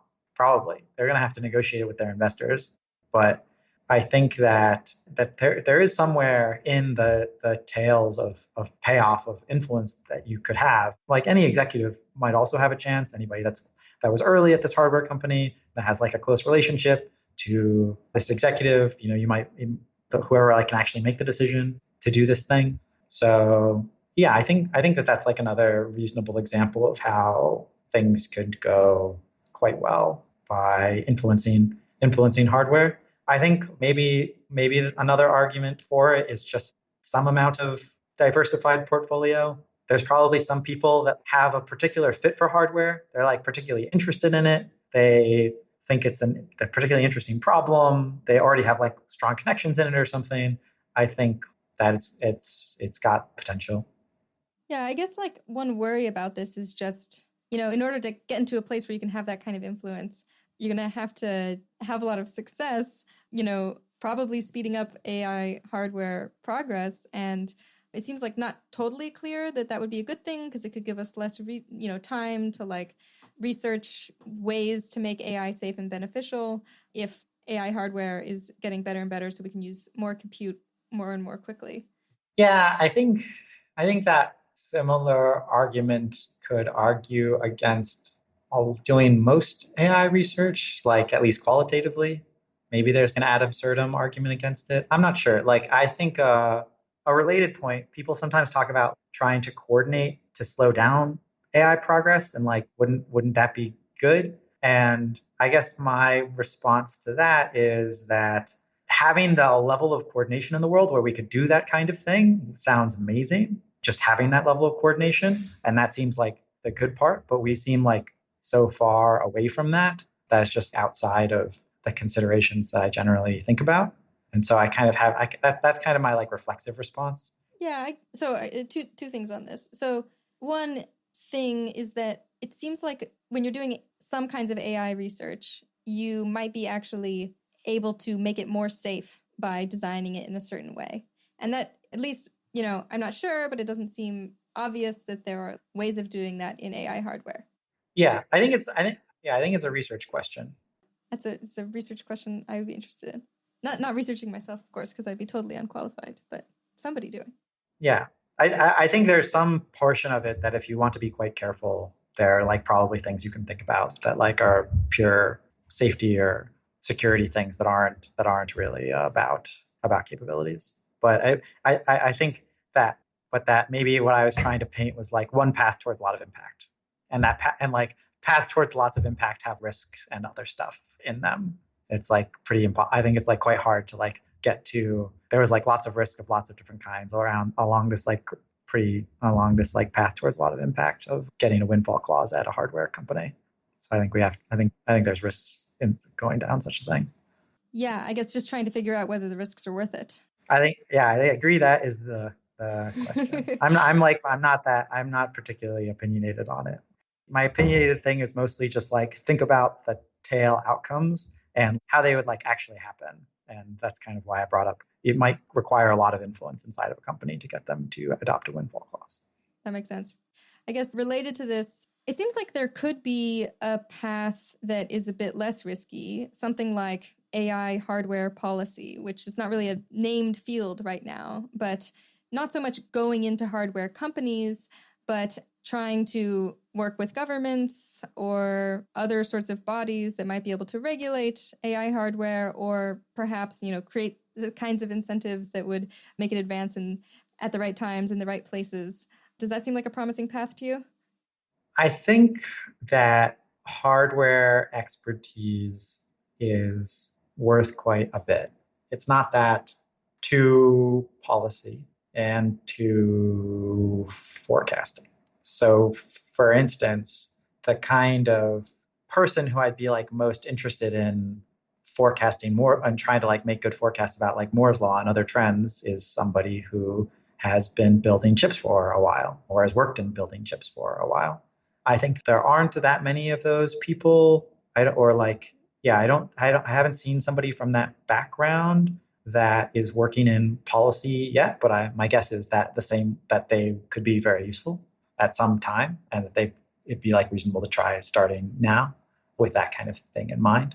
But that's like pretty speculative. I know less about that than the forecasting type thing. That like I think hardware forecasting is like very interesting. Cool. So maybe somebody who has experience in hardware but wants to sort of convert that expertise into trying to make safe and beneficial AI more likely. They could go down a sort of research route, looking into Moore's law and what we might expect to happen to it. And like maybe they could go into a policy position, or like they'd probably be very valuable there. I don't know at the moment how receptive policymakers would be to that kind of thing, but it seems like it could be valuable. Yeah, I mean, I think they would have to be, right now they'd have to be the kind of person that, for instance, there was never a job description of my job at OpenAI. There was never a job rec. I just kind of started trying to do this job. And so did you take the route that you discussed before? Yeah, I met someone at OpenAI and then started talking to them more frequently, and then they became my manager at OpenAI. Like that was the path for me. That's probably much less likely to happen in like more formal domains, like in the policy world, I would think. But so I think then what you look for is you get your first job at at a place where you can show up informally. Like some places you can't, you generally can't. It's harder to do that in the government or something, but there's some place that is like, some places vary on that. So you just apply to the informal places first. And you like walk up the chain. Sometimes there's a way to get like some minimum credential. I think like a public policy master's or something is kind of one way where people get a credential quite quickly that makes them seem reasonable. So it's like you could be somebody that has one of those and has a background in hardware, and then all of a sudden you're like one of the most credentialed people there is. It could happen pretty quickly.